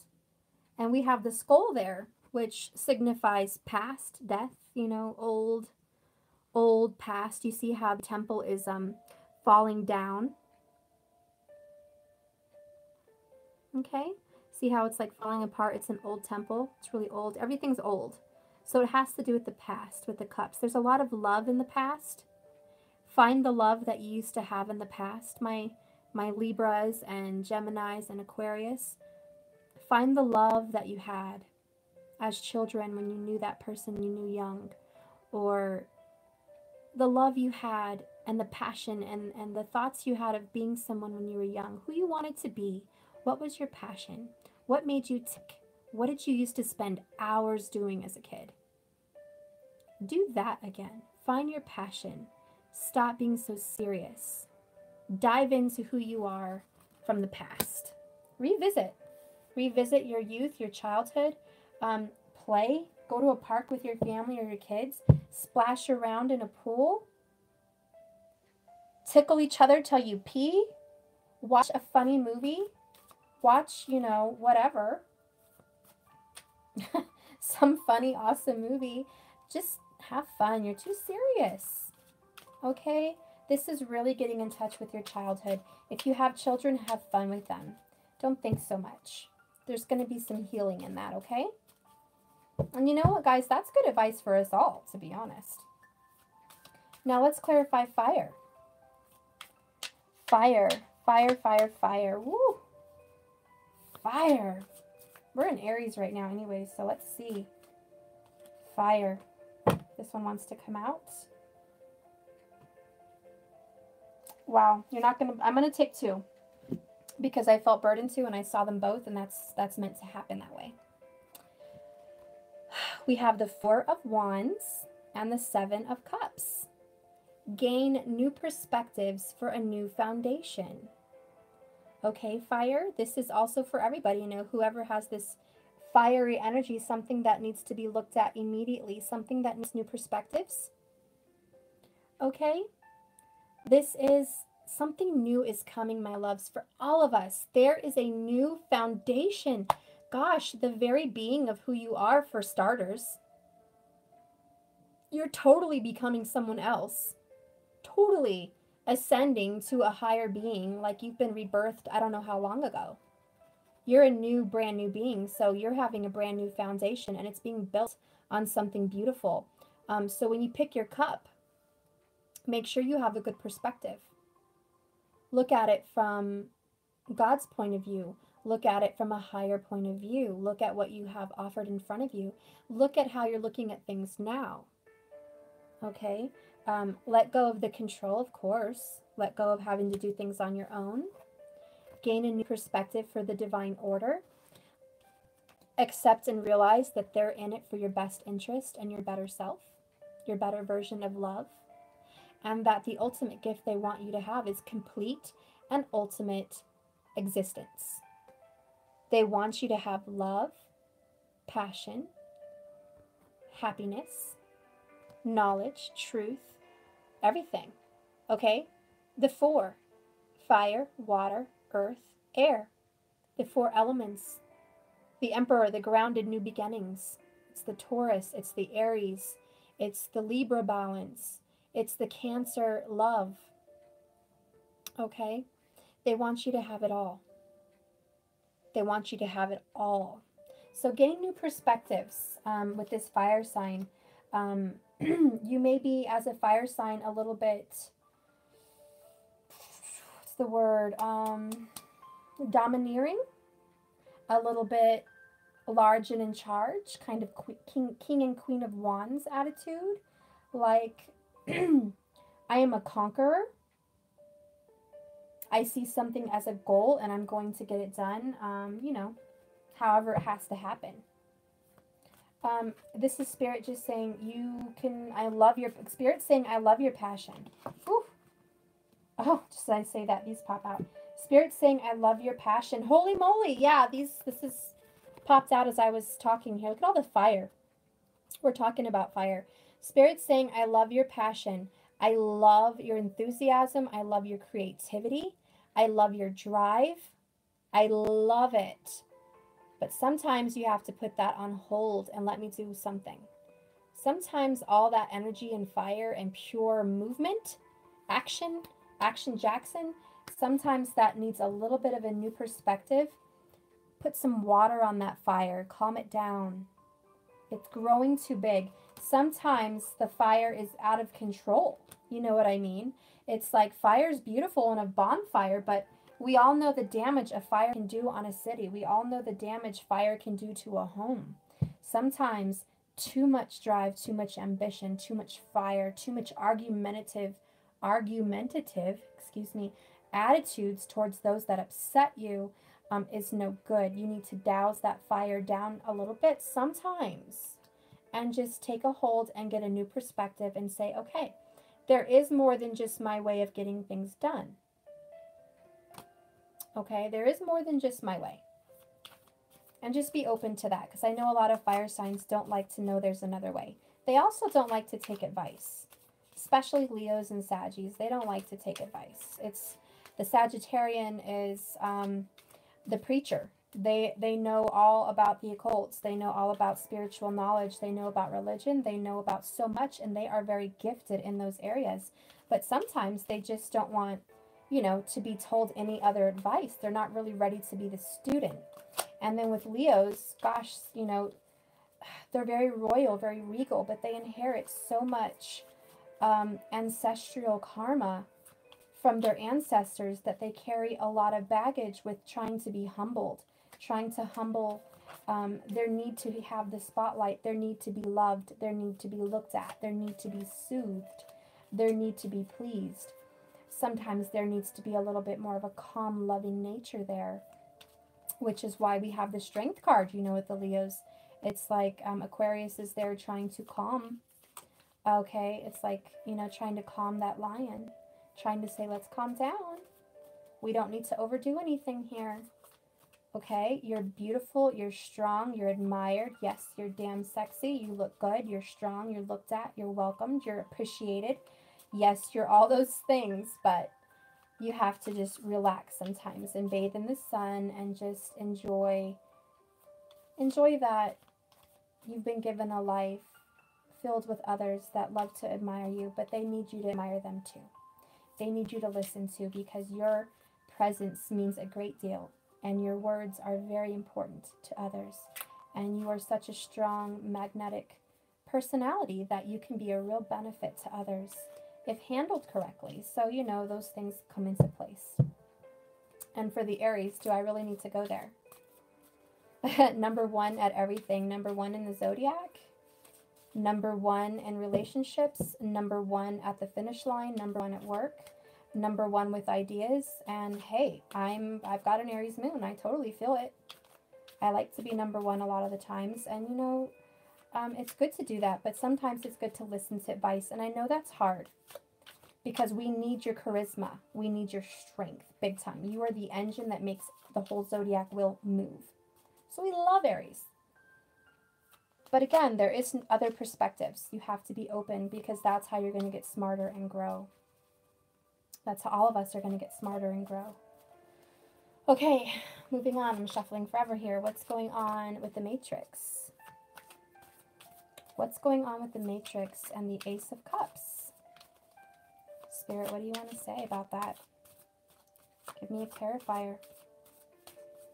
Give me a clarifier, please. Oh, okay, I'll take it. The the Ace of Cups in the Matrix, we have the Three of Wands. Actions are already being taken on your behalf. That's what Spirit's saying. There's already actions, movement, travel. Your Ace of Cups is already in, how do you say? Your Ace of Cups is already in transit to you. Your love and your knowledge and your spirituality and everything that you want, everything that you desire, everything that makes you happy, it's already in movement. It's already going that way. There's already been actions taken on your behalf. Just wait for your ships to come in. It's already happening. That's beautiful. It's already going on. Why are we freaking out, right? It's like hearing the news that somebody's coming on the Greyhound bus to you, and it takes like 2 days to get here, and you're like waiting, and you're like, oh my gosh, they're not here. But realizing that they're on their way, they're in movement. It's not that they haven't moved. It's just taking some time. But it's already happening. It's like the course hasn't changed. And I think that's just God saying, hey, yeah, there's a lot going on here. You've got the Towers, you've got the Dark Night of the Soul, you've got the Seven of Cups, you've got the Six, you've got the Ten of Wands. Yeah, there's a lot going on, but it has not changed the destination. It has not changed the fact that you're going to have union. That has not changed. Just your temporary situations. The ultimate goal is still the same. It's still in movement to you. It's still in route, however you want to say that, route or route. Okay, let's clarify transformation and this Ten of Wands. What say you, Lord? What say you about this outcome?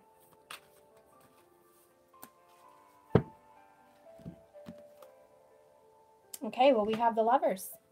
I thought it was Strength for a minute. My right ear is ringing. Holy moly. This is the outcome, guys. The Lovers. Ancient connection between two souls. This is ancient. The Two of Cups is relationship. It can also mean twin flames, okay? But the Six with the major arcana is really balanced, and I take that as a true twin flame card. It's more so saying the outcome of the twins is ultimate union. Excuse me. It's also saying the cycle is over. The burdensome cycle, this endless arguments, endless separation, endless anxiety, endless suffering, crucifixions, is being transformed. And the ultimate goal from transformation is oneness, which is together. Oneness and being together. Aren't these cards beautiful, guys? These dragon deck, I love it. Okay.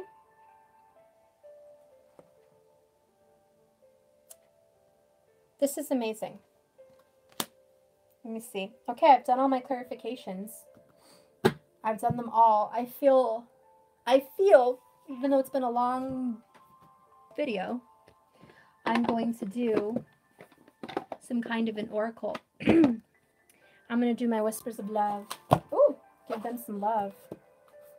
It's not really an oracle, but feels like it. Let's see what you guys have said so far. Hi, Manda. Every time she says holy moly, I keep saying donut shop. I know I'm a goof. Okay, I am so corny that I don't even know what donut shop is. What? Oh, I've missed the donut shop or something. Like, what have I missed? Oh, guys. Ouch. Please answer my question. He was happy to hear from me in my email. Gypsy, gosh, I've read your messages.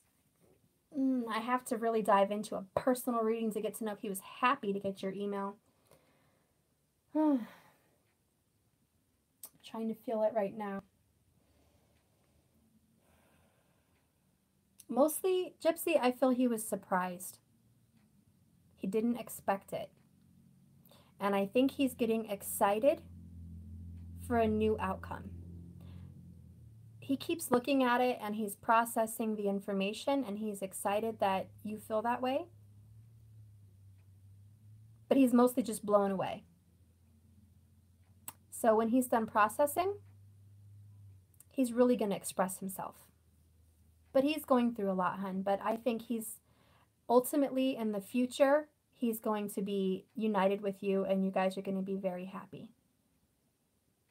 Okay? I know there's some issues with family between you and him, and that is something that you guys may be able to help heal each other together. So I'm hoping that's what needs to happen, because it seems kind of like a lot to do right now on your own. You know, him healing by himself and you healing by yourself. I feel like you two are a pair that needs to come together to heal. But I feel like what was keeping you guys apart in the past was so much hurt from your families that it just really made you hurt each other. So there has to be like half healing for each other. I would say about 50%. Okay, and then you guys really have to master patience and the mastery of what comes from the tongue. But once that is fixed, I think you two will be able to heal the rest of each other together. So I definitely feel that with your relationship, hun. Jovi, what was your question, hun? I want to know if my Pisces still loves me and we are coming to union again. Jovi, let's see. I did your reading a little bit ago. I felt like it was really young love. Whenever it's twins and they're in young love, they're always going to come together again. Okay? So that's like an easy question to answer. There's no way that a young love can meet, fall in love, have an awesome moment, and then just go through life without each other and never come together again. I still get in contact with like tons of my exes. It's ridiculous. Even high school exes. Are you going to come together again? Yeah. It's going to happen. Is he your twin? I'd have to do a reading on that, hun. I'm doing a deck right now for the clarification of our reading. But I already did a reading for you a little bit ago. I had a lot of aces. I think I had the Ace of Swords and the Ace of Wands, I think.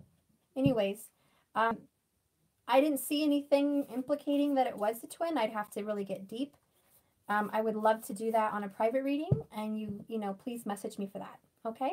I would love to get into that. That's something that's going to take some time. Let's see, guys.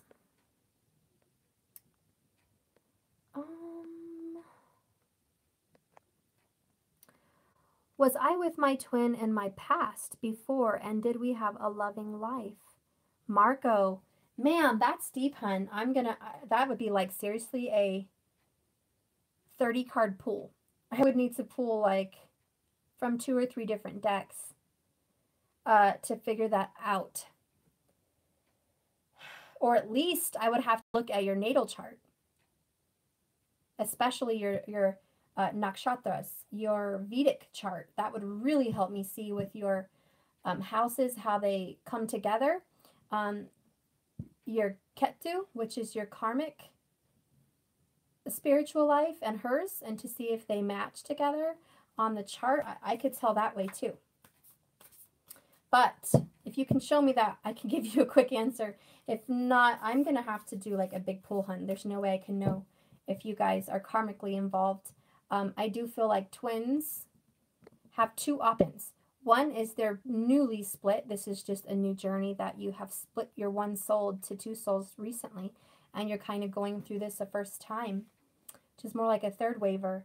And then we have the first and second waivers, you know, that I think maybe have done this a time or 2 together. Do I think that you're always going to be with your twin for forever on into eternity? I don't know. I don't have all the spiritual answers. I don't know on that, but I don't think everyone has a twin, and I don't think that everyone has a twin. I don't think there's a whole bunch of twins out there. I really don't. Everyone has a specific life path. You know, Buddha didn't have a twin. Mother Teresa didn't have a twin. Gandhi didn't have a twin. Those are just some famous people. Tesla didn't have a twin. There's a lot of people that don't have a twin. So no, everyone doesn't have a twin. I would love to answer that for everybody and say everyone who's interested in this, they all think they have a twin or they've met their twin. I also strongly believe very rarely, I'm not saying never, I'm saying very rarely, like 10% of you may have met your twin when you were a child, like when you were young. I do know a couple twins that have known each other since they were children, and that's extremely rare, and it's beautiful. Okay? And they look alike when they were kids, and they were close, and it was so cool. Like, I've seen some twins that have done that. But mostly, twins tend to meet on the second tier of their life. They tend to meet during their after about, I would say, 28 years old. 28 to 45 is generally an age gap when twins tend to meet, because that's like basically the time when you've cleared a lot of karma and you're becoming who you are spiritually meant to be. And that does show in your natal chart, and that does show in your Vedic chart. It will show when you're destined to meet your twin, when you're supposed to meet your forever life partner, your soulmate. Okay, so yeah, for a lot of people, they're not supposed to do that kind of a meeting until they're already in a certain age group. It has nothing to do with age. It just has everything to do with karma clearing. At that age group, they've done a lot of karma clearing. They know who they are. They've become that person. So it really just depends. Okay? But, you know, right around that age group. I specifically think I became who I am at 25. But I will tell you, I'm almost 35, and I have become so different within the past 10 years. I've calmed. Let me tell you just real quickly, just kind of how people can progress. When I was 25, I tended to be a little bit more protective, a little bit more jealous, a little bit more insecure,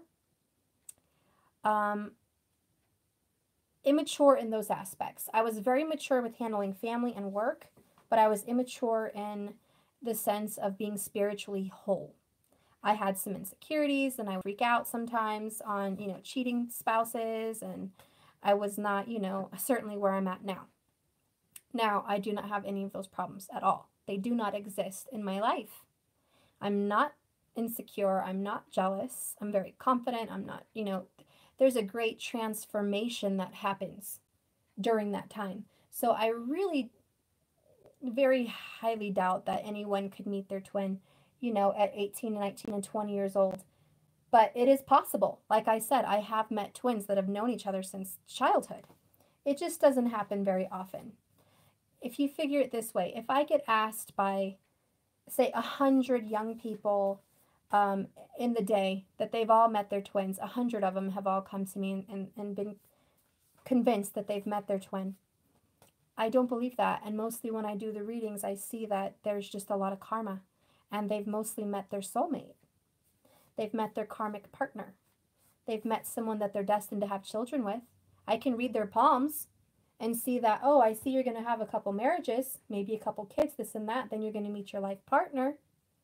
Okay? It's in your hand. It's in your palms. It's in your natal chart. It's in your sidereal chart. It's in your Vedic chart. You have who you're supposed to meet in your charts. So yes, for a lot of people, you're not going to meet your twin. You're just not till you're later in life. So it really just depends. I have to do a reading to be sure. Because I'm not saying it never happens. Because yes, it's happened. I have a specific someone that's known their twin since they were 5. Grew up in the same neighborhood. Okay? Love each other to pieces. Completely show up as twins in every reading. I haven't checked their natal charts, but I'm sure it's there too. Anyways, I'm moving on. Let's see what else you guys are saying.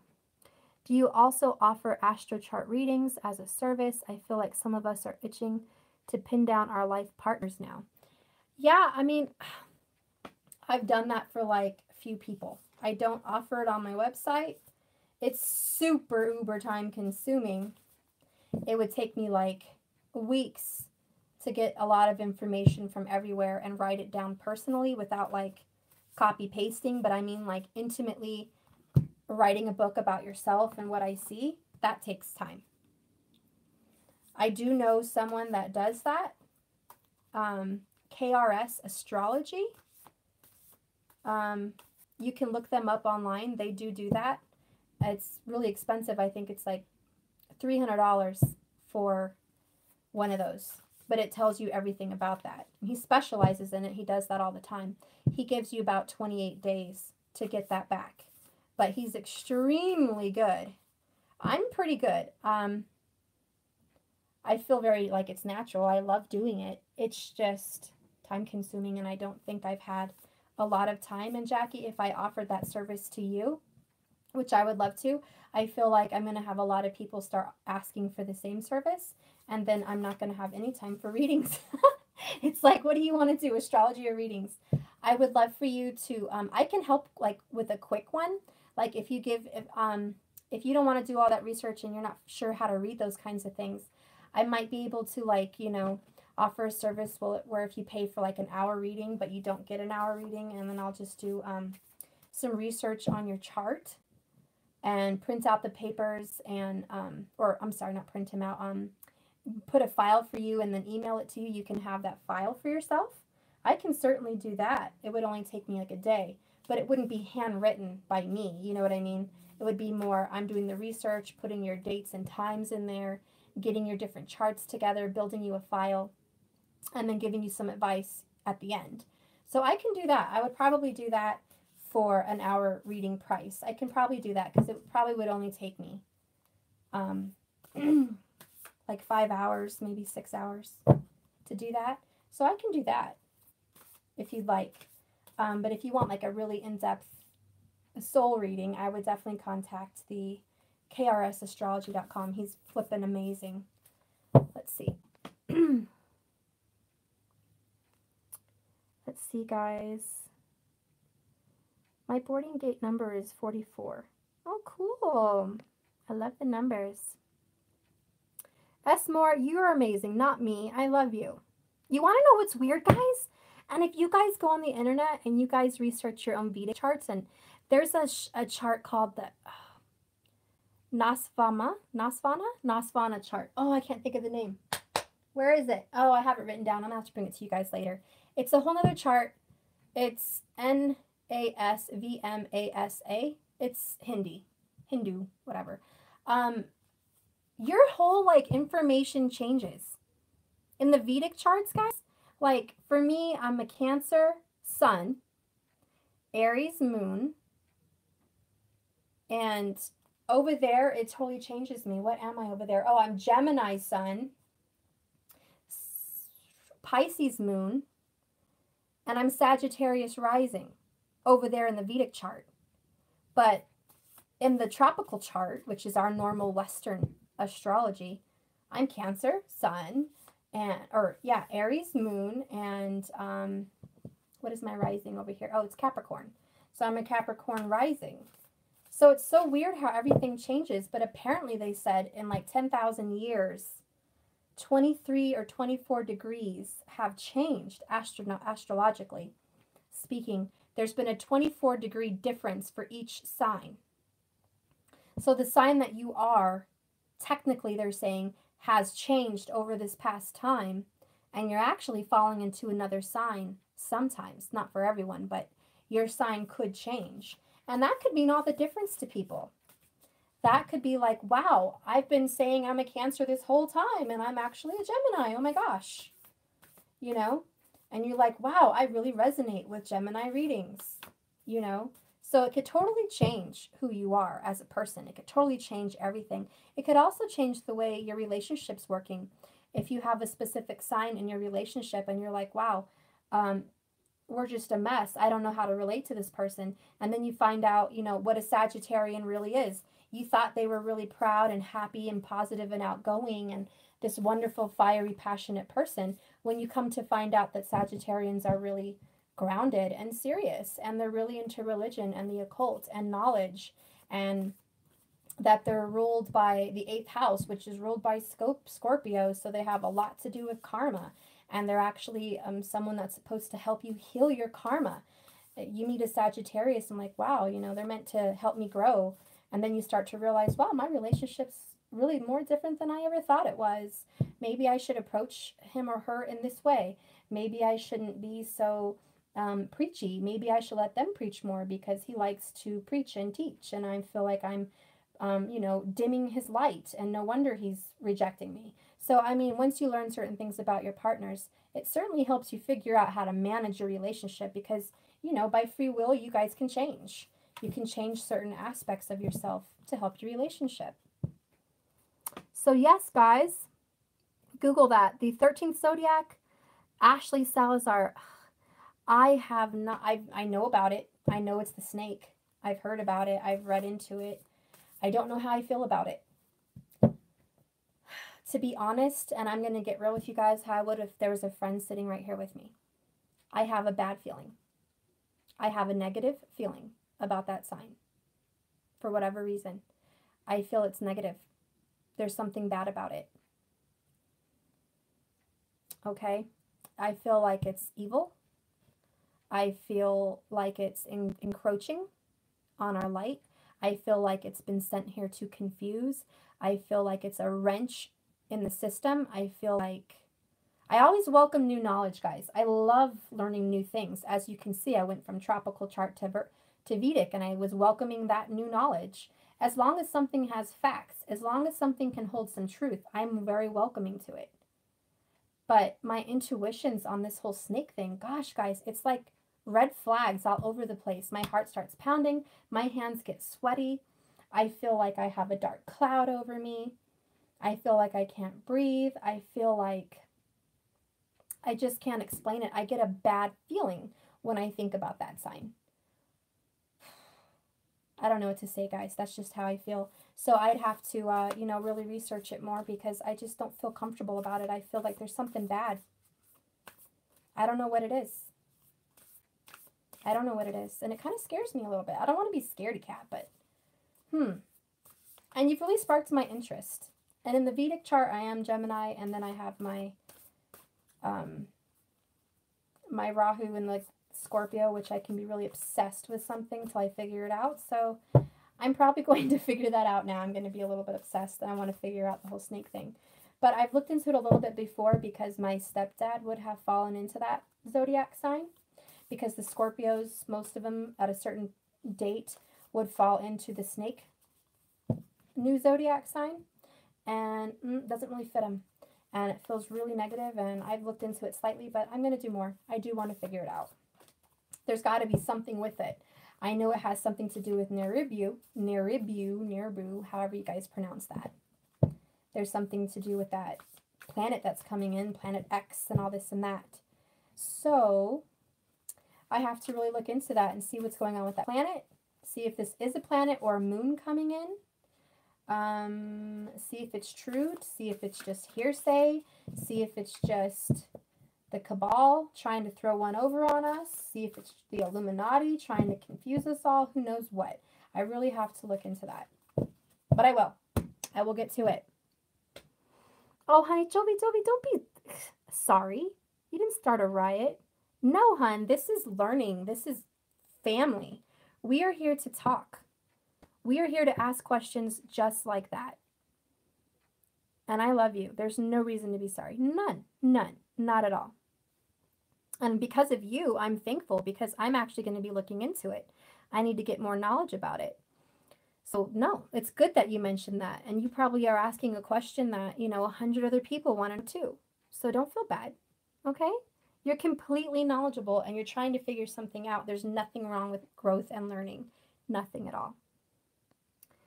All right, guys, let's see. They said it was another sun, like way, way bigger than Earth. Ooh, yeah, I want to look into that. That's interesting. That is interesting. Let's see what else is going on up here.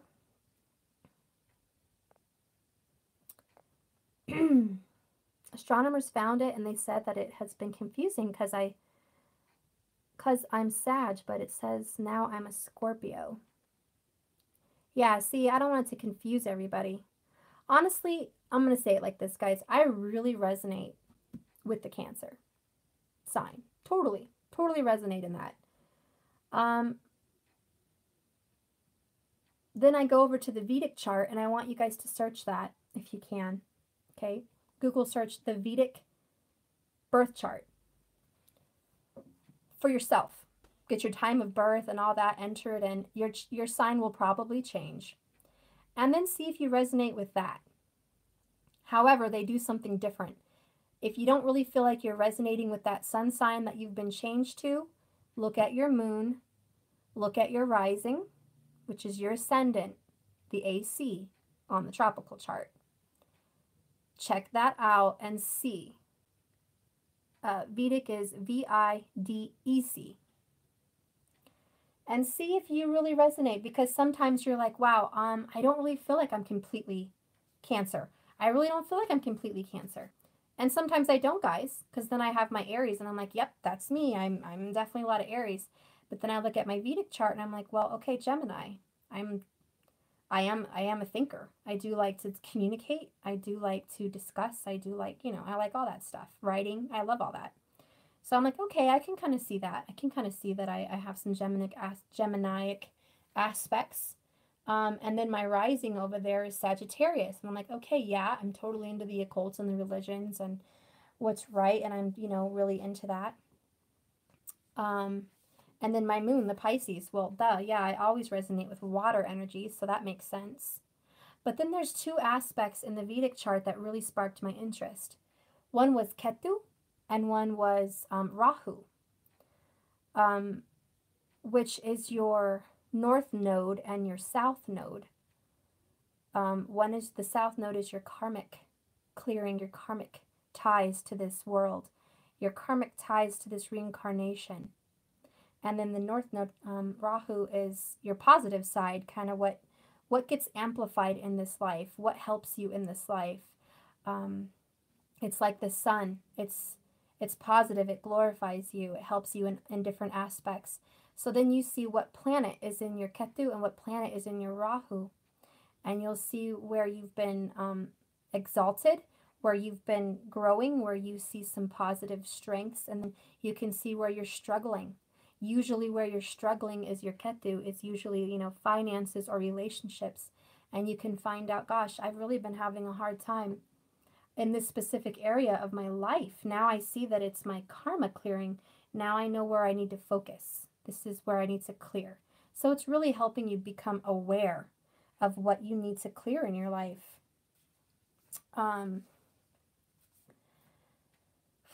Also where your Jupiter is in your chart. If you guys already have your star charts, your tropical charts, look where your Jupiter is, because that's your husband.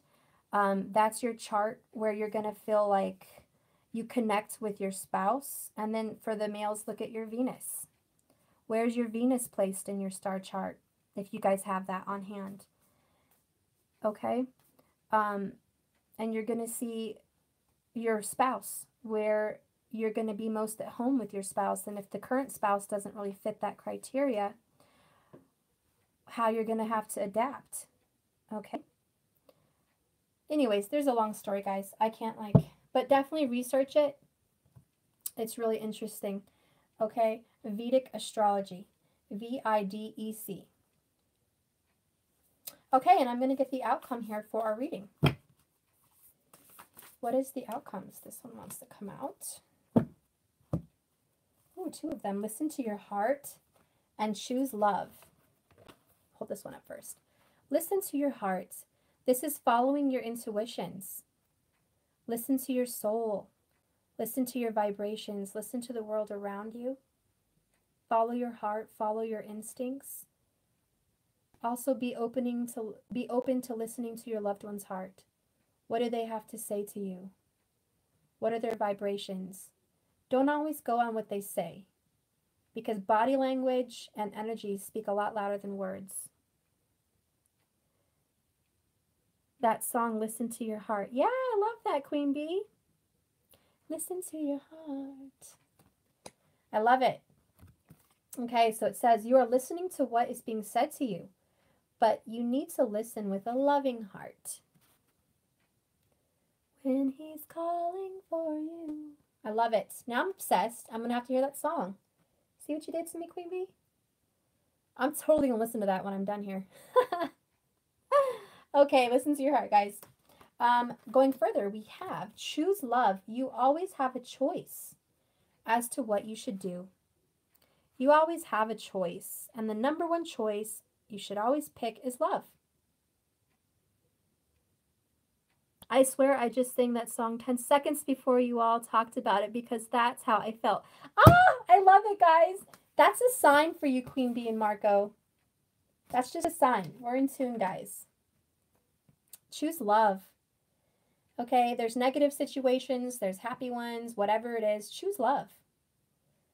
Always choose love. If you're pissed off, choose love. You're going to fix it. Everything you do, you choose love, and it's going to be the right direction. You can't go wrong. You cannot go wrong. Whatever you do to your love, whatever you do with your family, whatever you do with your work, vibrate in love. That's the right north node. That is the compass. That is where you got to go. Let's see. What other sign do we want? What is another card for the collective? What is another card for the collective?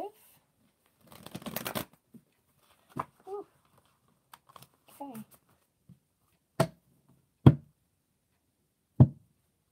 Wow. I feel like this is really speaking to me. Consider your foundation. Now this, because it's yellow, I know this has nothing to do with my chakra cards, but I really feel it's speaking to me about the solar plexus. Okay, I really feel like your self-belief, your courage, who you are as a person, everything that you're meant to be. Believe in yourself, have faith in yourself, love yourself, be courageous, be strong, don't doubt, have gumption with your beliefs. Don't get, don't be a pushover. Don't let people influence you. Consider your foundation. Is this relationship built on a good foundation? Is it built on bad? Am I searching for truth with a good background? Like, do I feel it's good for me, or is it very sketchy? Or if you're going to get a new job, do you see a future there, or do you not? Consider your foundation with everything you do. Choose love every time and consider your path. Make sure you're grounded. Make sure you're one before you make big decisions. Consider your foundation. You are being asked to look at how you are committed to love. And I feel like that's a question for you, saying you're being asked to look at how you're committed to loving yourself. Are you actually doing things for you? I really feel like a big message today for us, all of us, was the crucifixion card. Crucifixion, self-sacrifice, always putting ourselves on the cross for everything else but us. I feel like it's saying it's time for some introspect. Okay, a little alone time, a little you time, a little self-love. Okay, listen to your heart when that needs to happen. Okay, I really feel like that's important. Self-love. Let's get a lasting message. No, you know what? I want to do my chakra cards. Now that I've talked about them, I miss them. I miss you, chakras. Okay. And I miss my unicorns too, because I'm a sap. I'm a sap. Come on, unis. Gotta give you some love. I gotta be fair. I am not the unfair person. Can't just be selfish. Do one card and not the other. I'm sorry. No. Maybe a long reading, and I don't care. I'm going to do it. And I don't care. Okay. So, I'm going to do my chakras first. Lord, give me a chakra card that we need healing. Simple, keep it honest. What is a chakra that needs healing? Okay, this wants to come out. Family. Gosh, didn't I have that before one time? Here we go. Family. And I think that kind of resonates because, it's the base chakra, but look, we had little children here in our mind. We had the past creep up, family creep up. Okay. Yeah, there needs to be some family healing. It could be with your current partner. It could be with your mom and dad. It could be your siblings. It could be a past. Maybe your relatives are dead and you just have some issues about them. Or maybe there's some past you left behind that needs some healing. I don't know, but we're going to find out what needs healing. Okay, the base chakra, family. You have pulled this card into your awareness today to let you know that the energy of your ancestors is surrounding you. It's a powerful time for healing family wounds and dissolving any ancestral karma. It has been understood for thousands of years that we carry through our bloodlines old patterns and karmic from those family members who walked here before us. Just like some physical issues can be handed down the family line, so can emotional, mental, and spiritual imbalances. There's a big chance that any challenges you are going through at this time could be connected in some way to some kind of a family karma. Take a moment to tune in and ask, where is this pattern or challenge coming from? You can do this by quieting the mind and taking some time to be still and listen. Once you identify the root of this issue, you can simply light a candle and have a conversation in your mind with those family members. See yourself handing back those issues to the ancestors. They place this energy into their heart, where it is transmuted into something positive, and then they can hand it back to you transformed. Wow, guys, look, and then we have transformation here. Interesting.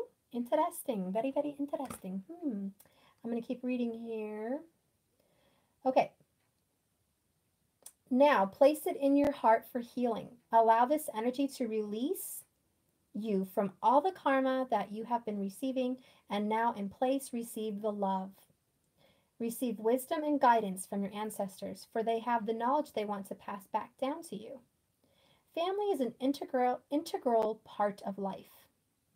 We are born into these little tribes for a reason.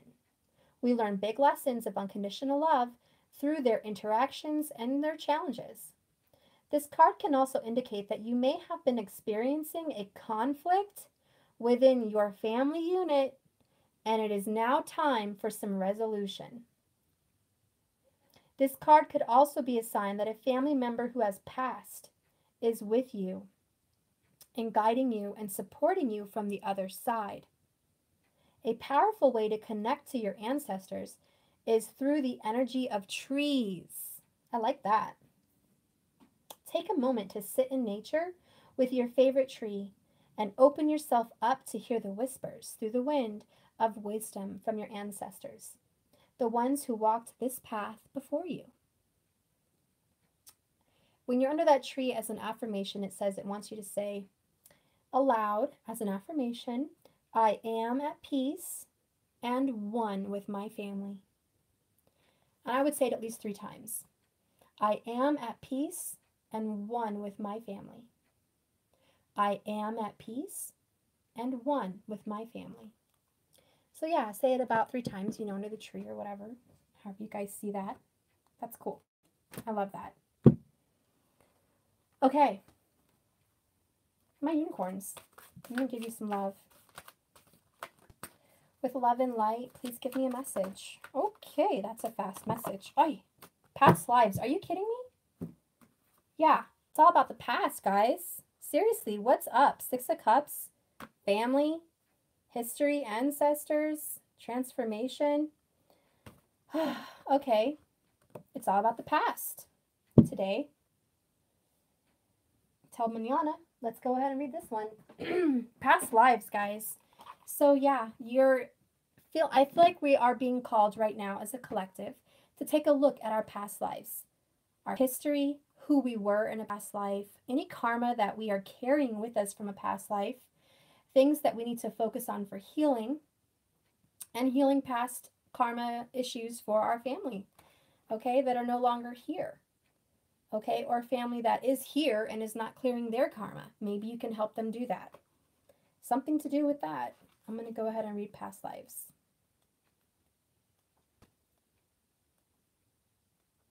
Okay. Release your past life karma. You are an old soul with deep wisdom. Healing your past lives will raise your vibrations. Okay, then it says, you're an old soul who has journeyed through many different lifetimes and gained very deep knowledge on your way. Your present situation requires you to either tap into your ancient wisdom for the answers or release a block that you've carried forward from another incarnation. You may have some deep fear from a previous time that is being brought to the surface right now, so it can be released for good, once and for all. There may be people you still hold karmic agreements with currently. These karmic partners serve a purpose, as do you with them. Remember, clearing these agreements is now possible, and this will allow you to move forward on your own path.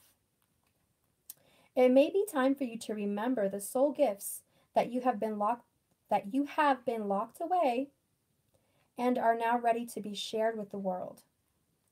As an old soul, you have evolved over centuries.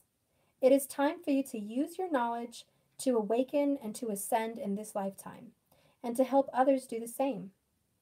Spend some time sitting quietly in meditation and ask this spirit guide to help you find the answers or healing you need, or also to help you unleash your hidden gifts. Your past lives hold treasures that can help you raise into your power and create the life of abundance, joy, and freedom. Anything that you desire. Well, that's beautiful, guys. I'm happy I've chosen both. Just beautiful. Just beautiful. I'm going to end this reading now, guys. Bless you all who have stuck with me. Any other questions before I tap off? Let me know. I'm gathering up my cards. Any other questions you guys may have? Also, remember, if you want a personal reading, please find me at naturalintuition1111.com. That's the same on Facebook and on the web. Both. Okay. Let's see, guys. Wow, Steph, how you got me wondering about past lives. That is so cool. I know, mine too. I've been diving into it a lot. It's really interesting. What can you tell me about Serpius Bey? That is an ancient teacher, guru, wisdom, leader, guide from like the days of in Egypt. He used to help the pharaohs, the royal line, out with their predictions and out with a lot of the information they won, like wars they won, conquerings, the people they were meant to be, their history. I haven't studied a whole lot into it, but a very, very famous teacher, a very, very wise guide, a very, very wise leader. I'm pretty sure, if I'm right on that. I have to double check. I haven't ever really focused on him per se like I have with Buddha. I haven't really focused on him, but he is a very important teacher. From what I know. I'd have to do some more research. I can't say I'm the guru of that because I don't really know a whole lot about him. But he is very interesting. He is very interesting. That song, 1,000 Years Away, makes me cry. Aww. His name came up during my meditation. Really? That's interesting. You know what? I think I have a card somewhere that mentions him. Let me see. I can have it with me. It's in my car.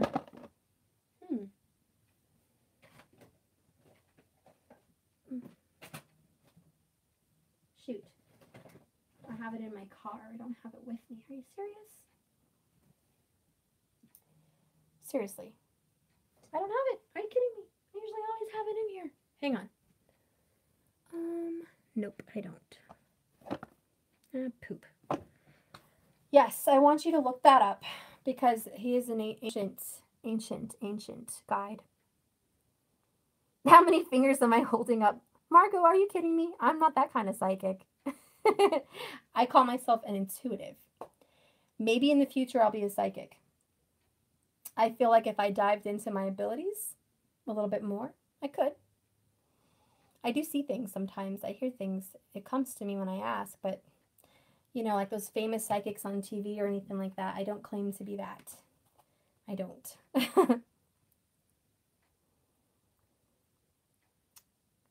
Yeah, and I Googled him, but I just feel like the information I've seen isn't sufficient. I've never Googled him like that. I know he was connected to the pharaohs, though. He was very psychic. He was awesome. So see if you can search and trust your intuition. Jackie O. Steph, I cannot thank you enough for tonight. I almost didn't join in tonight, but thank God I listened. I will be hitting your website very soon. Doll, loads of love to you as always. Jackie, I love you. Thank you, girl. I'm so glad you're here. Thank you. I'm glad you dug. I love your energy. You guys have specific energy, and it's all kinds of vibration that just makes this night better. And it wouldn't be the same without you. Gypsy, thank you, thank you, thank you. Wow, yay. So glad. S. Moore, my DM is going quiet. After returning from his trip, has not mentioned meeting up anymore. Not sure if there was a karmic or cold feet. Nah, don't worry. Honestly, that's the whole letting go of the outcomes, guys. It's like, let's check in every now and then, right? Let's check in. Let's see what's going on. Let's see what's going on with the current energy. I know you're kind of curious. I say let go of the outcome and see what happens, but I'm going to pull a card. What's going on with her divine masculine? What's going on with him? Whew. This one wants to pop up. Page of Wands for you. This is the beginning of a new desire. Also learning about a new desire. I really feel he's questioning this desire. He is questioning it. What does his future hold with you? You know what it holds for you. It holds union for you. But he is questioning the recent events. He is questioning the desire. He is questioning, is this really for him? And you know what? This has popped up twice while I've been shuffling, and here it is. 10 of Cups. That's your future. There's nothing to worry about. He's questioning it, but that's part of his growth. He's got to question it to grow. Andrea, mine spent 5 days with me, and now he's pulling away too. Guys, we're all in the same boat. I'm probably going to get like 20 more messages like that. We are all in the same energy. As soon as we get close, they pull away. Is it going to be like that forever? No. It is not going to be like that forever. That is not our destiny. We are not meant to be with this twin flame that constantly wants to run.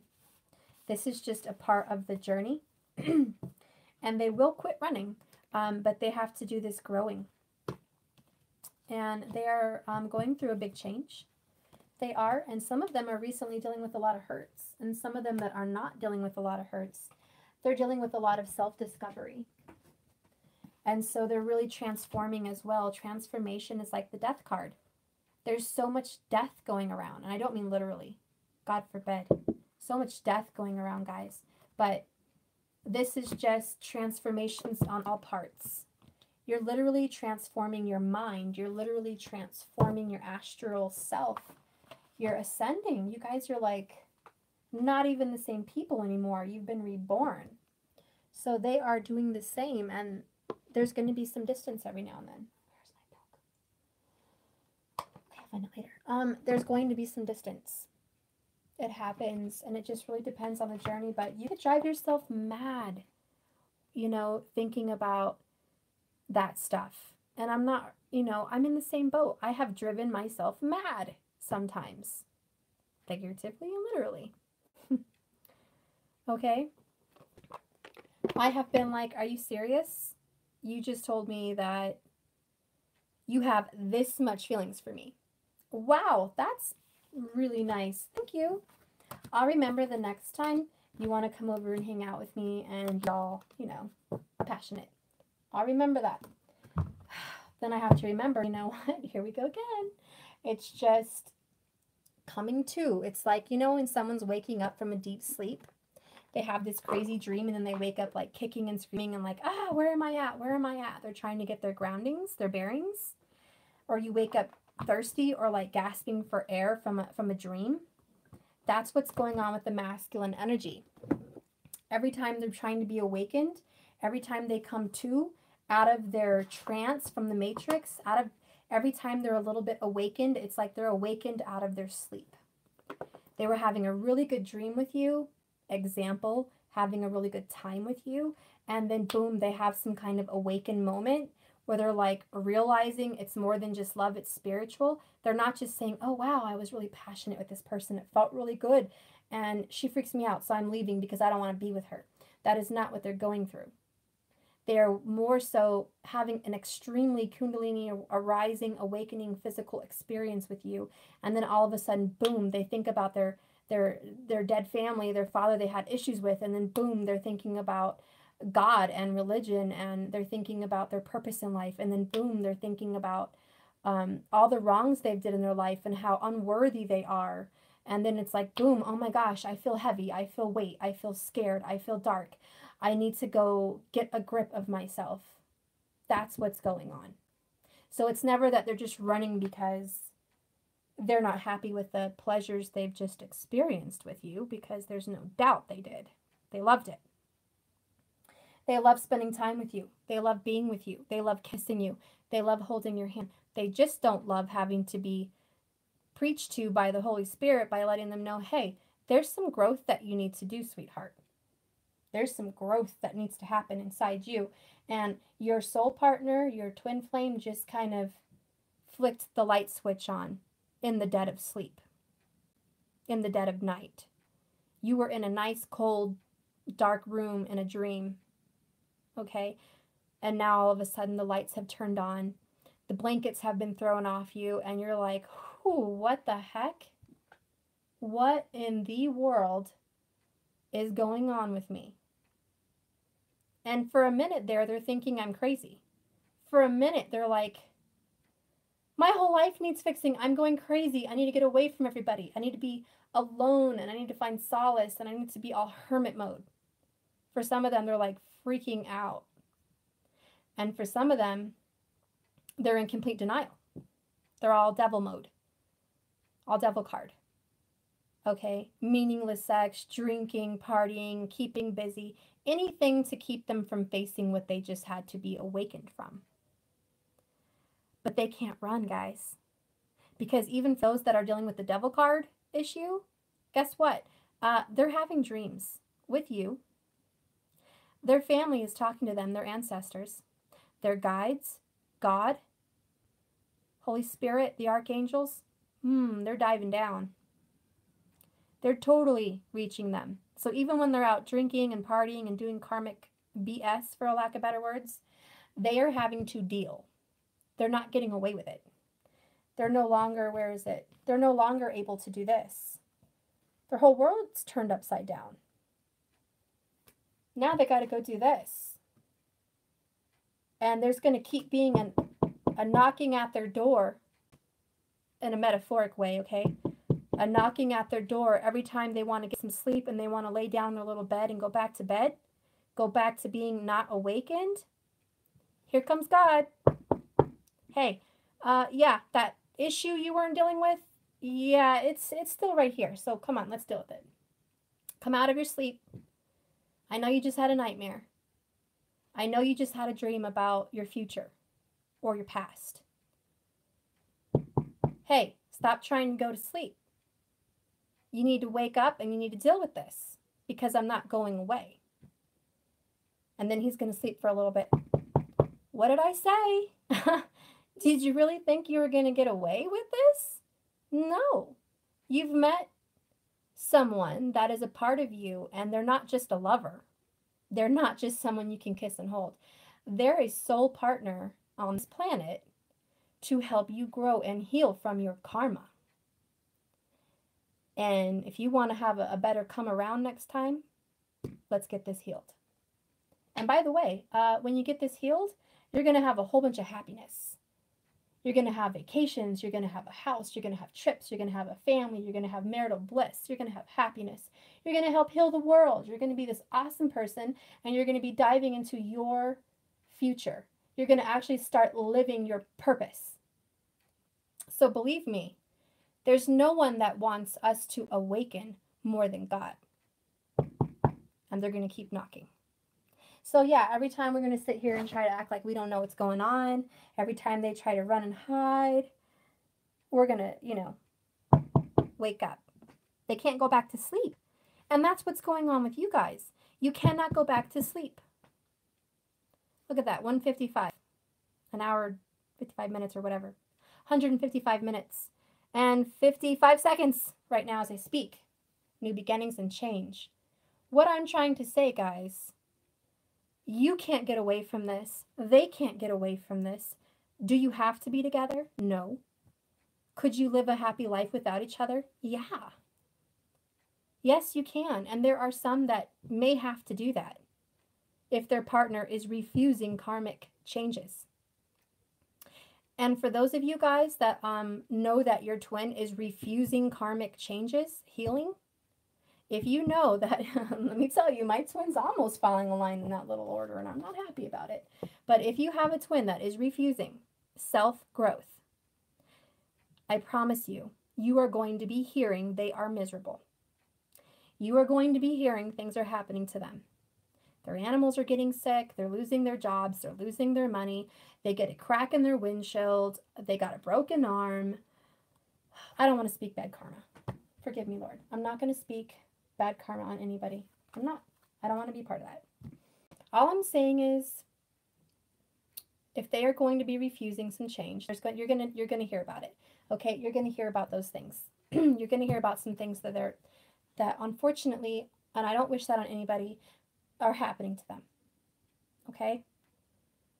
That's the universe saying, stop in your tracks and look around. You can't keep going this way. This is the wrong path. If you are hiking, and I live near mountains, so I'm just going to say that. If you're out hiking and you pick some crazy trail that has huge boulders and rocks and twigs all in front of it, and you're like literally slashing these twigs, like romancing the stone with a huge machete, you're just like, clearing your path, there's a problem. You don't have to work that hard on your path, your life purpose. Yeah, there's going to be some clearing, but my goodness, you're not going to run into a boulder or a canyon just to get through the path. Okay, but if you see that they are refusing karmic growth, you're going to notice, Kitty, you're going to leave me. My kitty's leaving me. You're going to notice if they're refusing their karmic path, they're going to have some issues, okay? They're going to have major life hurdles. And you're going to want to be there like the loving person you are and help. Sometimes that's good. Sometimes it's not. Sometimes a little can be bad. They can be codependent. They can take advantage of you. Or they can see that you're not giving yourself respect or self-love. And some of them don't admire those aspects about you. So don't go there. I did another reading for a gentleman, and if you're still here, thumbs up to you. But sometimes on this path, you're called to give yourself some self-love, explore what's out there, let them know you're a hot commodity. You're not just going to be there waiting forever. And that might be the very inspiration they need to get up and go. Whatever it may be. For some, it's like that. For some, they need to have a little inspiration. What drives them? Again, look at their natal charts. See what drives them. A lot of girls think that, some jealousy will really inspire my divine masculine. Are you sure? Because I looked at my divine masculine's chart, and heck to the no. Jealousy does not work. For my personally. It's more of a turn off. They like someone that gets attention and is admired, but they don't like someone that is throwing in their face issues to make them jealous on purpose. That just drives them away further.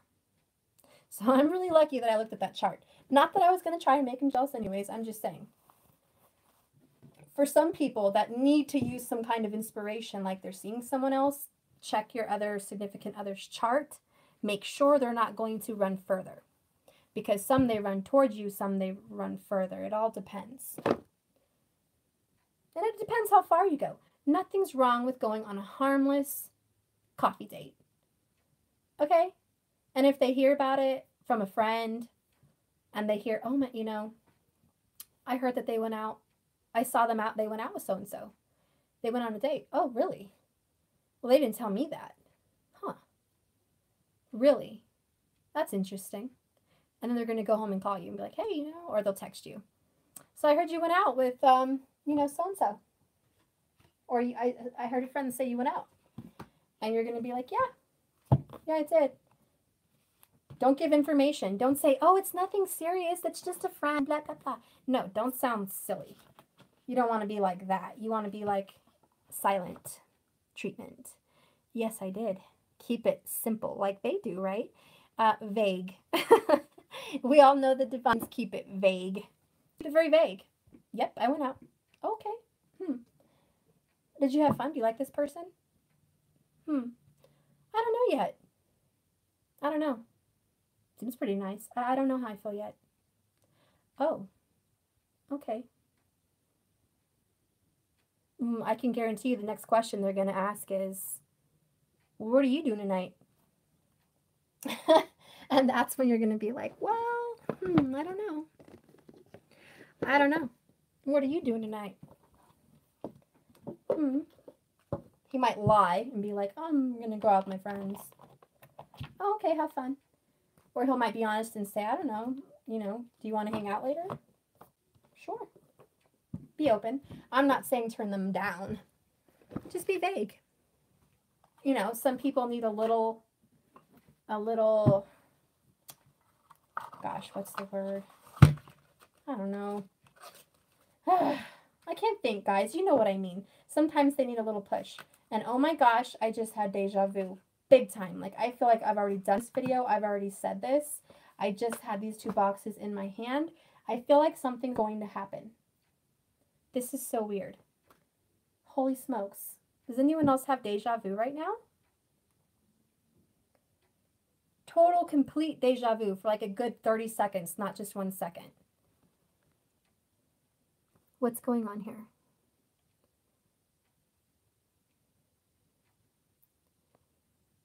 Steph is putting y'all up on some game. Pay attention, Jackie. Girl, no one knows how to play mind games like me. Okay? In my Vedic chart, you don't even want to play. I have some scary business going on my Vedic chart. I was like, gosh, I'm not that mean. I have to think of the name. When you guys look up your Vedic chart, I want you to look for this name. I'll be right back. I'll get the website too where you guys can do the Vedic chart that I did.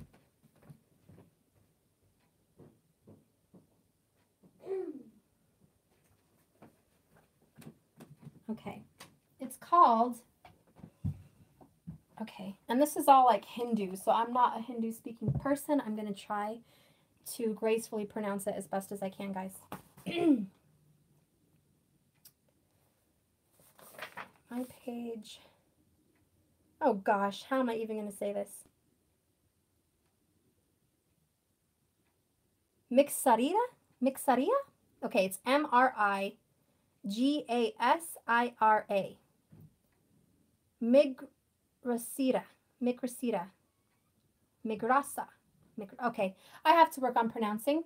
Excuse me, I don't even know how to use this language. But it starts with an M and then an RIG. You'll know what it is from there. If you have that in your Vedic chart, and try to write this down, Mrisira. Migrasa. Whatever. If you have that in your chart, it can be very sneaky, a little obsessive. It can be someone that's extremely focused on specific things. If you have that in your chart, say you have it in the chart of Scorpio, or you have it in the house of Gemini, or you have it in the house of your relationships, the 7th house, something like that, guys. You could become extremely, not obsessed, but clever. Clever, like sneaky, like all 7 of swords, okay? Anyways, I have that in my Rahu, which is, you know, it's crazy. It's with Jupiter at that. So it's insane. And it's with a Gemini. So they told me on my chart that I can play extremely, extremely well with mind games. And I was like, what? That is so messed up. But then I thought about it and I was like, it's true. Yeah, I can do that. Don't tell anybody that, and God forbid he's even watching this. Look, I just know how to do things with my mind, okay? I do know people's issues, and I know how to get around them. That's not a bad thing. It's not a bad thing. Come on. Anyways, if you guys have questions about that, let me know. This website is called VedicAstrology.us. Okay? And you can find some information on there.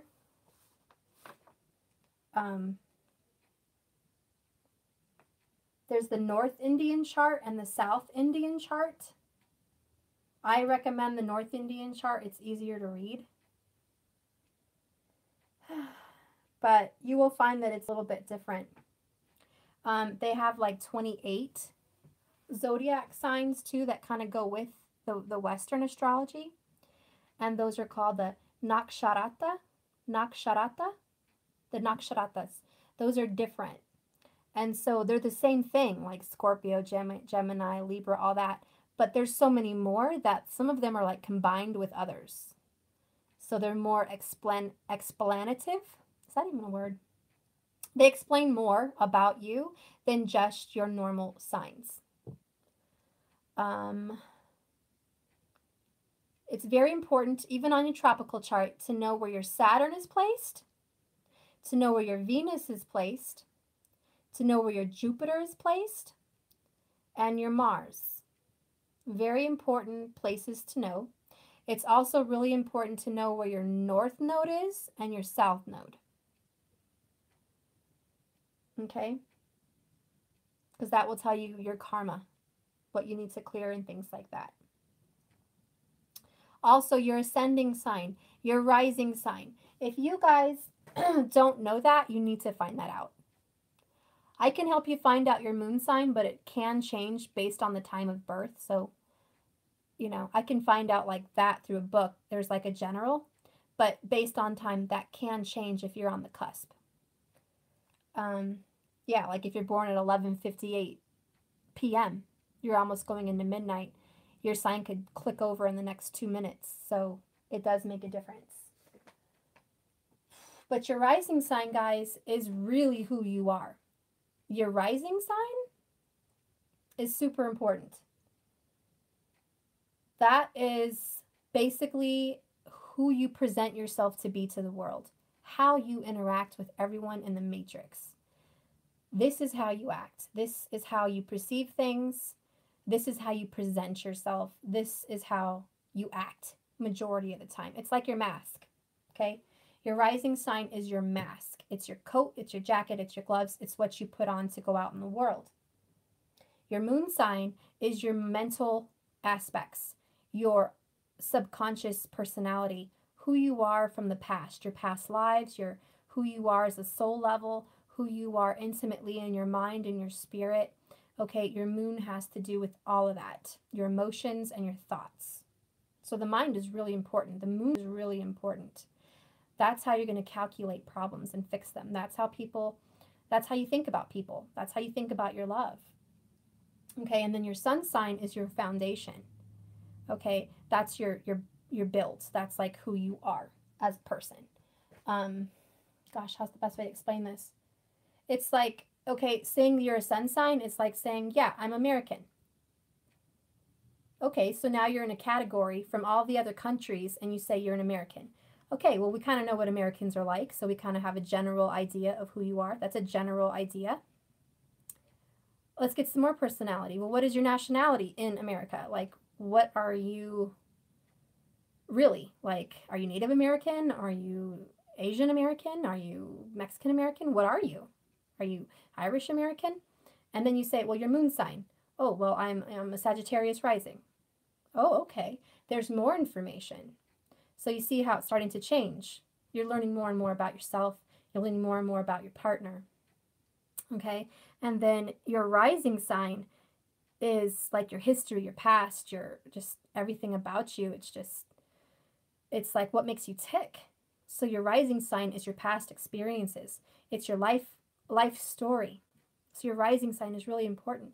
So then you can say like, you know, yeah, I'm American, I'm Native American. My family grew up, you know, in New Mexico, and we did this, and I'm part of this tribe, and I did this, and I'm a mom, and I have a couple kids, and, you know, this is my live over here, this is my home, this is my work, this is my creative joy, I'm very artistic, I like music, you know. So then your rising sign becomes super important because it gives you all the details, all the little details about who you are. So those three aspects, guys, are super duper important. Your sun, your moon, and your rising. Really important. And if you really want to get to know your partner, make your relationship tick, make it work, it's really good to know those bits of information because it can be a Hail Mary. It can be your saving grace into your relationships. It can help you realize more about yourself. It can help you realize more about your partner. And you can learn how to interact in a much better way. So I recommend doing that. Anyways, guys. Anyways, I'm just a blabber. How are you guys? I'm probably gonna, gosh, this is like super long video. I'm probably gonna get so many comments. You're so long. It's so annoying. I know. I'm a talker. I guess in my Vedic chart, I'm Gemini, so what can I say, right? Okay. Do you guys have any other questions? Dang, I'm a Scorpio, moon, and rising. Ooh, that's interesting. It's really interesting. It truly is really interesting. You're very deep. You're a deep person. No small talk for you. See, so if you have a partner that wants to just talk about the weather and work, that's not going to interest you. You want to have deep conversations. You want to know the intimate, deep secrets about their family, their religion, their views, their heart, their soul. You don't like small talk. So in a marriage, if someone's not open to getting deep with you, it's going to be some issues. But then again, it depends on, you know, your other aspects of the chart. Oh, you want the website name again? Yes, yes. It is VedicAstrology.us.com. VedicAstrology. It's just a quick one. There's a lot better sites, but this is just a quick one that I grabbed because I've been researching like all my kids, all my family, my loves, all that. It's a lot of information. I can download and process information really well. I can take on 10 things at once and really learn quick, so I'm glad. But if you need any questions or whatever, just ask me because it's a lot. Like, it's a lot to take in. It's a whole heck of a lot. Plus, trying to learn another language. Are you kidding me? Because most of them are in Hindu. They have a lot of Hindu words, and you're trying to decipher that. So it can be a little crazy. But if you have questions, yeah, feel free to ask me. Deep diving tonight. Yes, good. Diving deep. Infinite Waters. He's so good. I love him. I love it. I'm Pisces with my sun and moon, both in Pisces. Ooh, Steph, you go, girl. Look at you, little psychic. That's so awesome. I love it. Karen, my past life. Let's see, what do you mean your past life?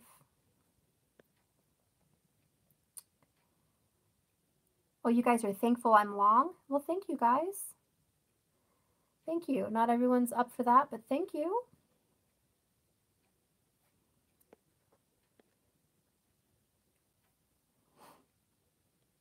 Oh, yeah, S. Moore. I do the North chart. The North Indian, sorry, if you're asking. I do that.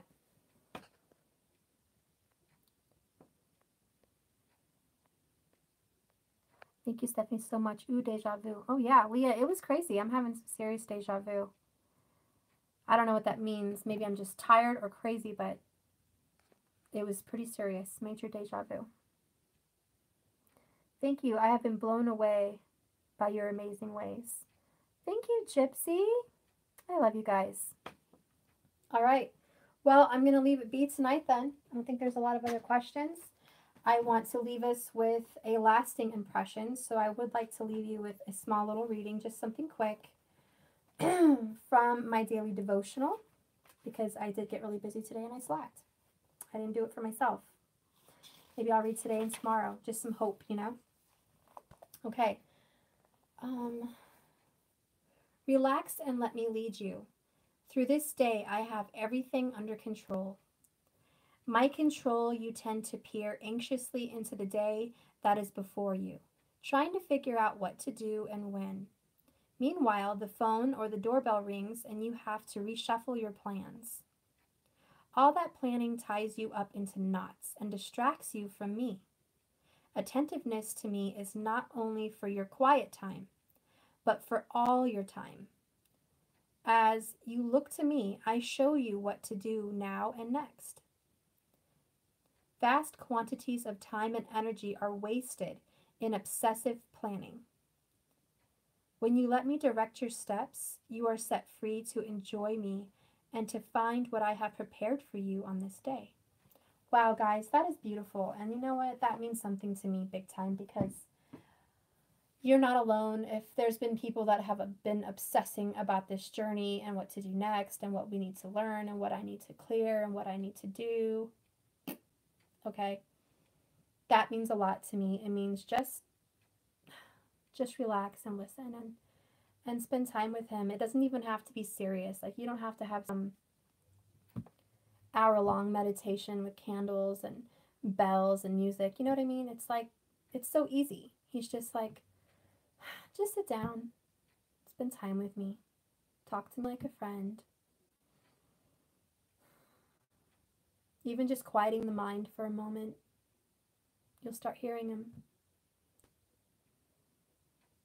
And all of a sudden you'll have an idea. And you'll be like, oh, that's what I'm going to go do. You know, we got a lot of childlike cards, guys, and I felt like I just had a message given to me that I want to share through an example. You know how kids look to their parents every day to see what day it is? Mom, what day is it? Wednesday or whatever, you know. What time is it? What are we going to do today? Or they just wake up and they ask the parent, what are we going to do today? And you tell them. They're so young that, you know, they don't need to know what's going to happen today, tomorrow, and the next day, and the next day. Like, they just kind of look to you like what they're going to do for the day. Or your animals, for that example, if you have pets, if you don't have kids. They just look to you like, what are we going to do? Are we going to go outside? Are we going to go play? Are we going to watch TV? What are we going to do? That's kind of how God wants us to be with him. Every day it's like you just wake up. You don't have big plans for yourself. The first thing you do when you wake up is, okay, God, hi, what should I do today? What are we going to do? You know, and let it come to you. Don't plan it. Just let it come to you. And go with the flow. Anyways, that's my general thought, guys. That is my general thought.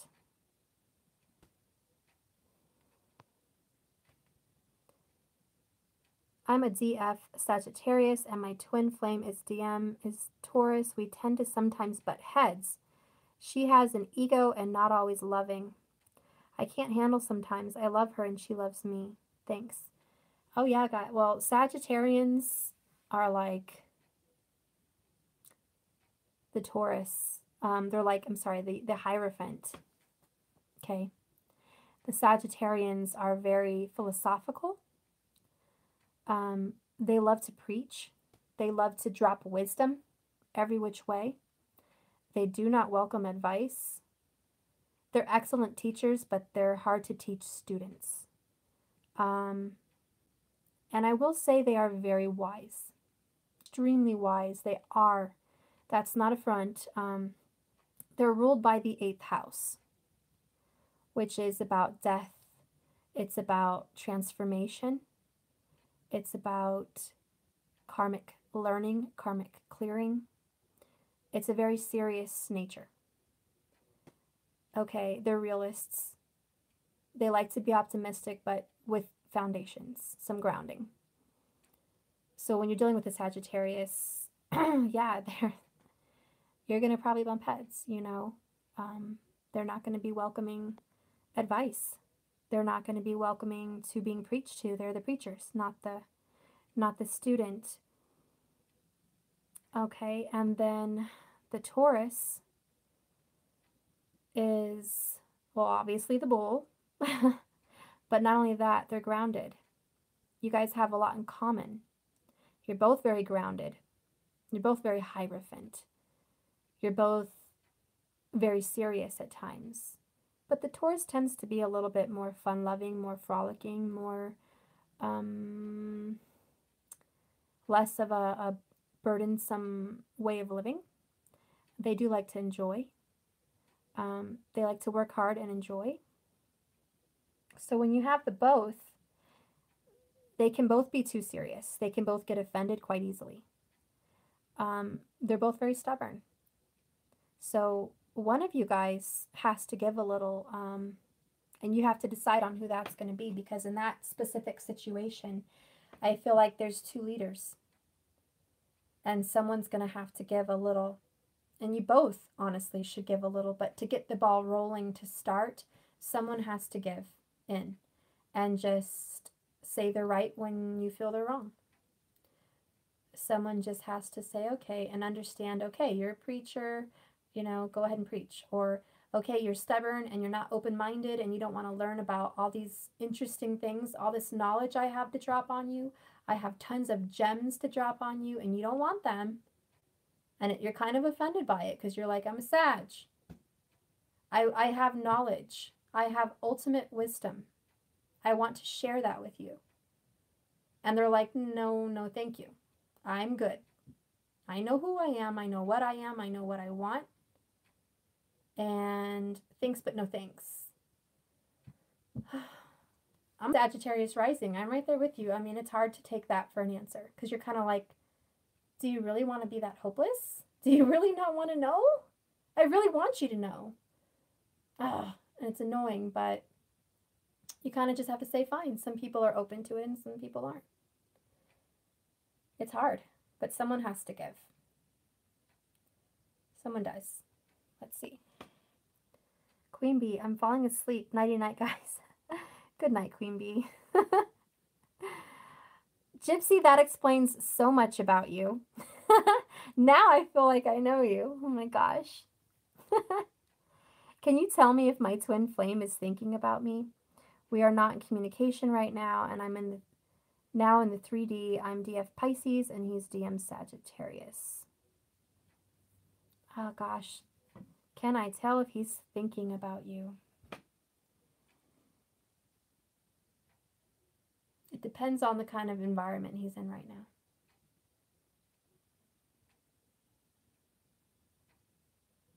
I feel you're on his mind every 15 minutes as a reminder. Not like he's pondering and thinking about a relationship with you. Although at times I feel, yes, he does. But I feel like majority of the time, it's like something pops up on TV that reminds him of you, or he's driving down the street and he sees something that reminds him of you. Or if he's out with friends, someone reminds him of you. Or there's a drink that reminds him of you. So it's like every so often, subconsciously, he's reminded. Do I feel like he's trying to think of you? Like he's sitting at home, you know, trying to think about what to do with you right now? It depends on your situation. I don't know. Did you guys have a recent fight? Is it a long time ago fight, months ago? How did it end? I feel like I need to have a little bit more information before I can really give an intuitive answer on that. If you have any more, you know, questions on that, or you want a private reading, we can do that. And I would love to do that for you. We could do a half hour or whatever. I'm honestly thinking too of doing like $22, and you can have a 10-minute reading one day and a 10-minute reading the next week. Like a little emailed reading or something like that, just to keep you posted so you don't have to spend a lot to get information for the next week or two. I could do something like that. I don't know. I have to see. I don't want to get flooded because I've been so busy with privates. I've had a hard time coming on here. But let me see. Do you do career too? I honestly don't. I tend to feel like I'm too open-minded with that. Life path I can see, but career, that's a toughie. It's like a quad. There's so many aspects to your career. I honestly would trust that more with an astrology reading, which again, you know, there's someone that I can refer you guys to that does them, and he's extremely good, but he does take a while to get it back out. Yeah, I don't think I'm going to be doing that kind of stuff lately. Just too busy. Does your DM ever question about what you do, like tarot reading? Because I feel some men would be like not on board with it. Oh yeah. Are you kidding me? Huh. I'm just happy he didn't like run when I told him. He came from a Catholic family, so kind of an issue. But he's a little more open-minded. But he does tell me, like, I don't want to hear about your cards. I don't want to hear about your psychic stuff. Or he'll tell me, don't pull your psychic stuff on me. I know you're trying to read my mind. And I think he gets scared to be around me because he thinks I'm going to read his mind.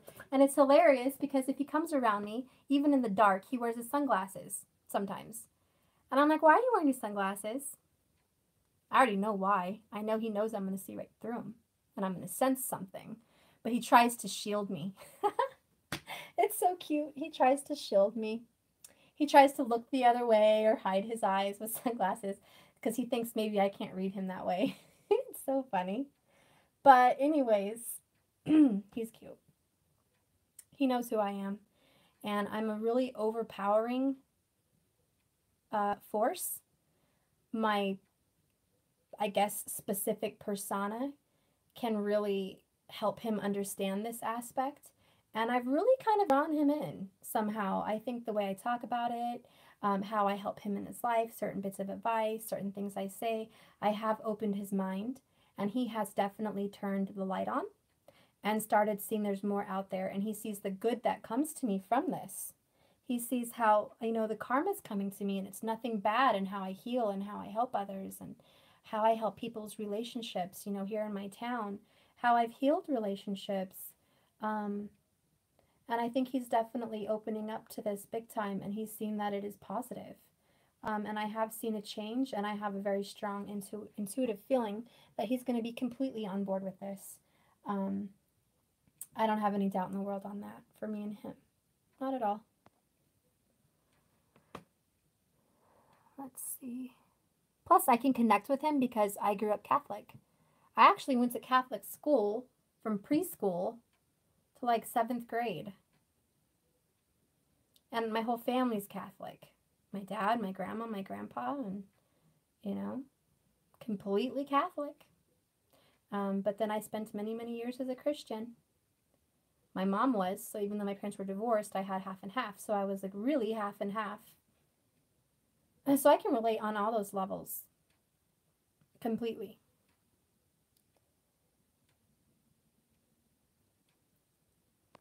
Let's see. My DM is Catholic too, and the girl, he says the same thing. But not because I've told him, but because I've always known what really happening, even thousands of miles away. Well, Jackie, I do think you are pretty psychic. Got some psychic abilities with you. They think we do voodoo on them. Oh man, does he? He'd be pretty nuts if he thought that about me. That's just silly. You know what though? My karmic partner had met a girl, and she totally tried to steal him from his family, and she was just horrible. She was a Pisces, but she did try to do some voodoo on him. She cut his hair. She put stuff under his bed. She did spells. She had him wear certain beads around his neck. She tried all kinds of stuff. And I combated it so easy. I was like, wow, do you know that those beads are bad? Do you know that she's trying to trap you? whatever. And I just, I prayed for her. I combated the evil with light. I prayed for her. I befriended her, even though she would try to cuss me out and tell me off and say horrible things to me and do horrible things. I just uh, gave her love in return. Later, she lightened up. There was even a point in time she tried to attack me. I didn't have to protect myself. I felt like I didn't have to lift a finger because my karmic partner at the time handled it for me, and then his mother handled it for him. I didn't have to do a thing. But see, that's how God protects you. You don't have to do anything. When you combat someone evil with love, they transform. And I can tell you, she transformed. She met someone, moved on, had another child, fixed her life. Poor dear, I think she's still stuck in karmic situations. She's not with my karmic partner. She never did take him from me. She never could. But she stayed stuck, obsessing about it for a while. And now, from what I hear, she's still single again and unhappy. And the poor dear, she has like 9 or 10 kids from like 7 different kids' fathers. And I feel really like my heart goes out to her. I'm like, I feel has been abused in her past, physically by men. I feel she has very little self-worth, and she only feels worthy when someone loves her. And I feel she's constantly hoping to keep someone down with her forever by thinking that, having children will do that. Which is just wrong. Can't happen. And she's in her 40s now, and she's still alone, and she's lived a life of sadness. And honestly, I would love to reach her even now and just say, let's talk. Let's figure out what happened to you. Let's figure out how to heal this karmic issue, this baggage. And I feel she has a lot of ancestral karma as well. Anyways, so believe me, I understand all about that voodoo and things like that. But let me tell you, when someone starts to do, if you guys have ever gotten into negative aspects of spells and witchcraft and voodoo and things like that, if anyone out there thinks there's power in stuff like that, you may find there's a little power. But I can assure you that light and love surpasses it. I can assure you that power is a dwindling, smoldering little piece of coal compared to the bonfire that love and light has, as far as the power we hold as manifestors, creators, healers. So I would never ever want to go that way, ever. Not to mention, as soon as you get into that, can you imagine the karma that follows you? And I think that's a lot of what that woman I was discussing is dealing with. She's dealing with lots of karmic clearing because she's tapped into some things. And if her family tapped into witchcraft, well, that explains it. Let's see. It's amazing what positive energy can do. You're right, Jackie. Sounds like that lady needs healing and clearing. Oh, big time. Yeah, a lot of people do. How Scorpio signs are going to live this full moon. You'll be fine. You're just gonna, Scorpios are actually gonna have to, Scorpios are always digging deep.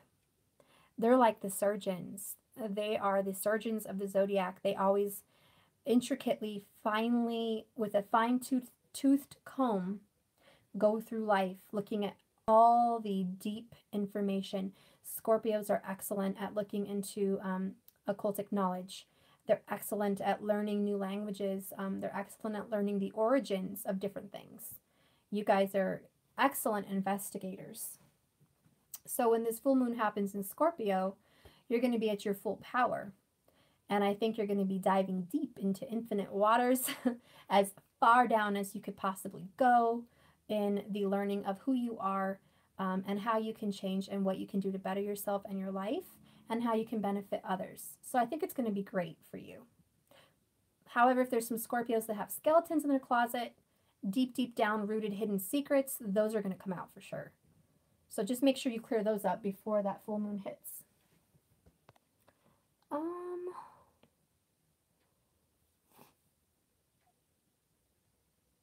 Your FB, your FBI. Lord, yes, you're right. I'm FBI. Oh, that is so cool. Oh, you guys are too cute. You guys are just too cute.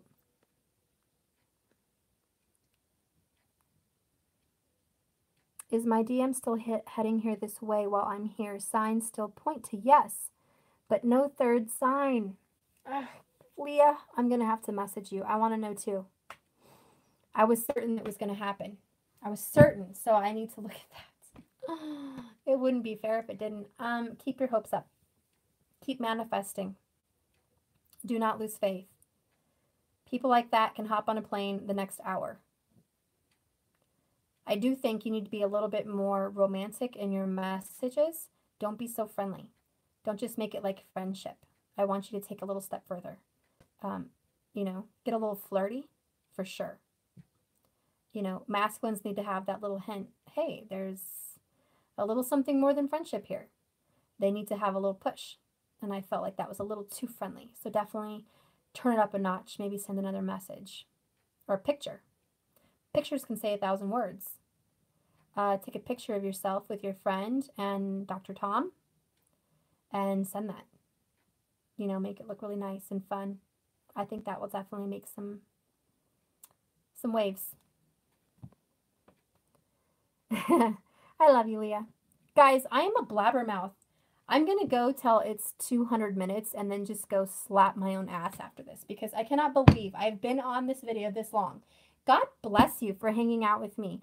Wow, I love you guys. And if you love me that much, I am eternally grateful. Eternally grateful. Eternally. Good gravy. Gypsy, I want to text him now, but I will stay still. He has to message me or text me. That's right, hon. You made the first move. You have to see him to make the next. Jericho, we love you. Oh, Jovi, we love it. Yay! Haha. We're all here with you, Twin Flame Party. Partay. Exactly. Like, where is my tequila rose? Where is my drinks? Where's my fun? Break out the party. Seriously, like, I'm ready to just party. This is my hangout. And if I'm nerdy, so be it. If y'all are nerdy, so be it. That's how us divinely awakened people are. We're constantly thirsting for knowledge.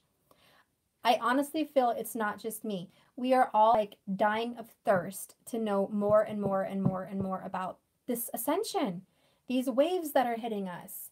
Gosh, this information being downloaded to us. It's like, oh my gosh, can I ever turn my brain off? I think we all feel it. Aluna Ash, I know if you're out there, you can definitely feel it. She always feels it. She's constantly never having a break, poor thing. She's constantly downloaded. I just have a headache feeling that for her. She's a blessing. I don't know if you guys ever watch her channel, but she's really good. I haven't watched her all week, but I do tap in every now and then. Aluna Ash Clairvoyant, I think, is her channel. I'm not saying I agree with every single thing, but I like a lot. I like a lot. When I look for other channels, there's like bits and pieces that I like, you know. We're all a part of the collective. We all have something to offer. Nothing is ever going to fit us exactly. And for you guys, you're taking a little bit from my channel, a little bit from this channel, a little bit from that channel, and you're kind of, you know, combining them and doing what works for you. And that's what I always say when we're doing readings, you know, take it, toss it. Take what works for you, toss what doesn't. That's how you fit your puzzle pieces. We're not all the same. Okay, I love you guys. Look, down to 200 minutes. I love you. Thank you for being with me tonight. Remember, if you'd like a reading, please message me at Natural Intuition 1111 on Facebook. I like to message there. Or you can find me online at www.naturalintuition1111.com. And you can privately email me there too.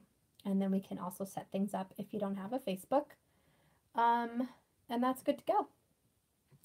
I can do videos now. Yay, because I fixed that issue, so it's not an issue. Anyways, I love you guys. Sleep very well if you have much time to sleep. And I hope to see you when I come on next. Thanks so much, guys. Have a good night.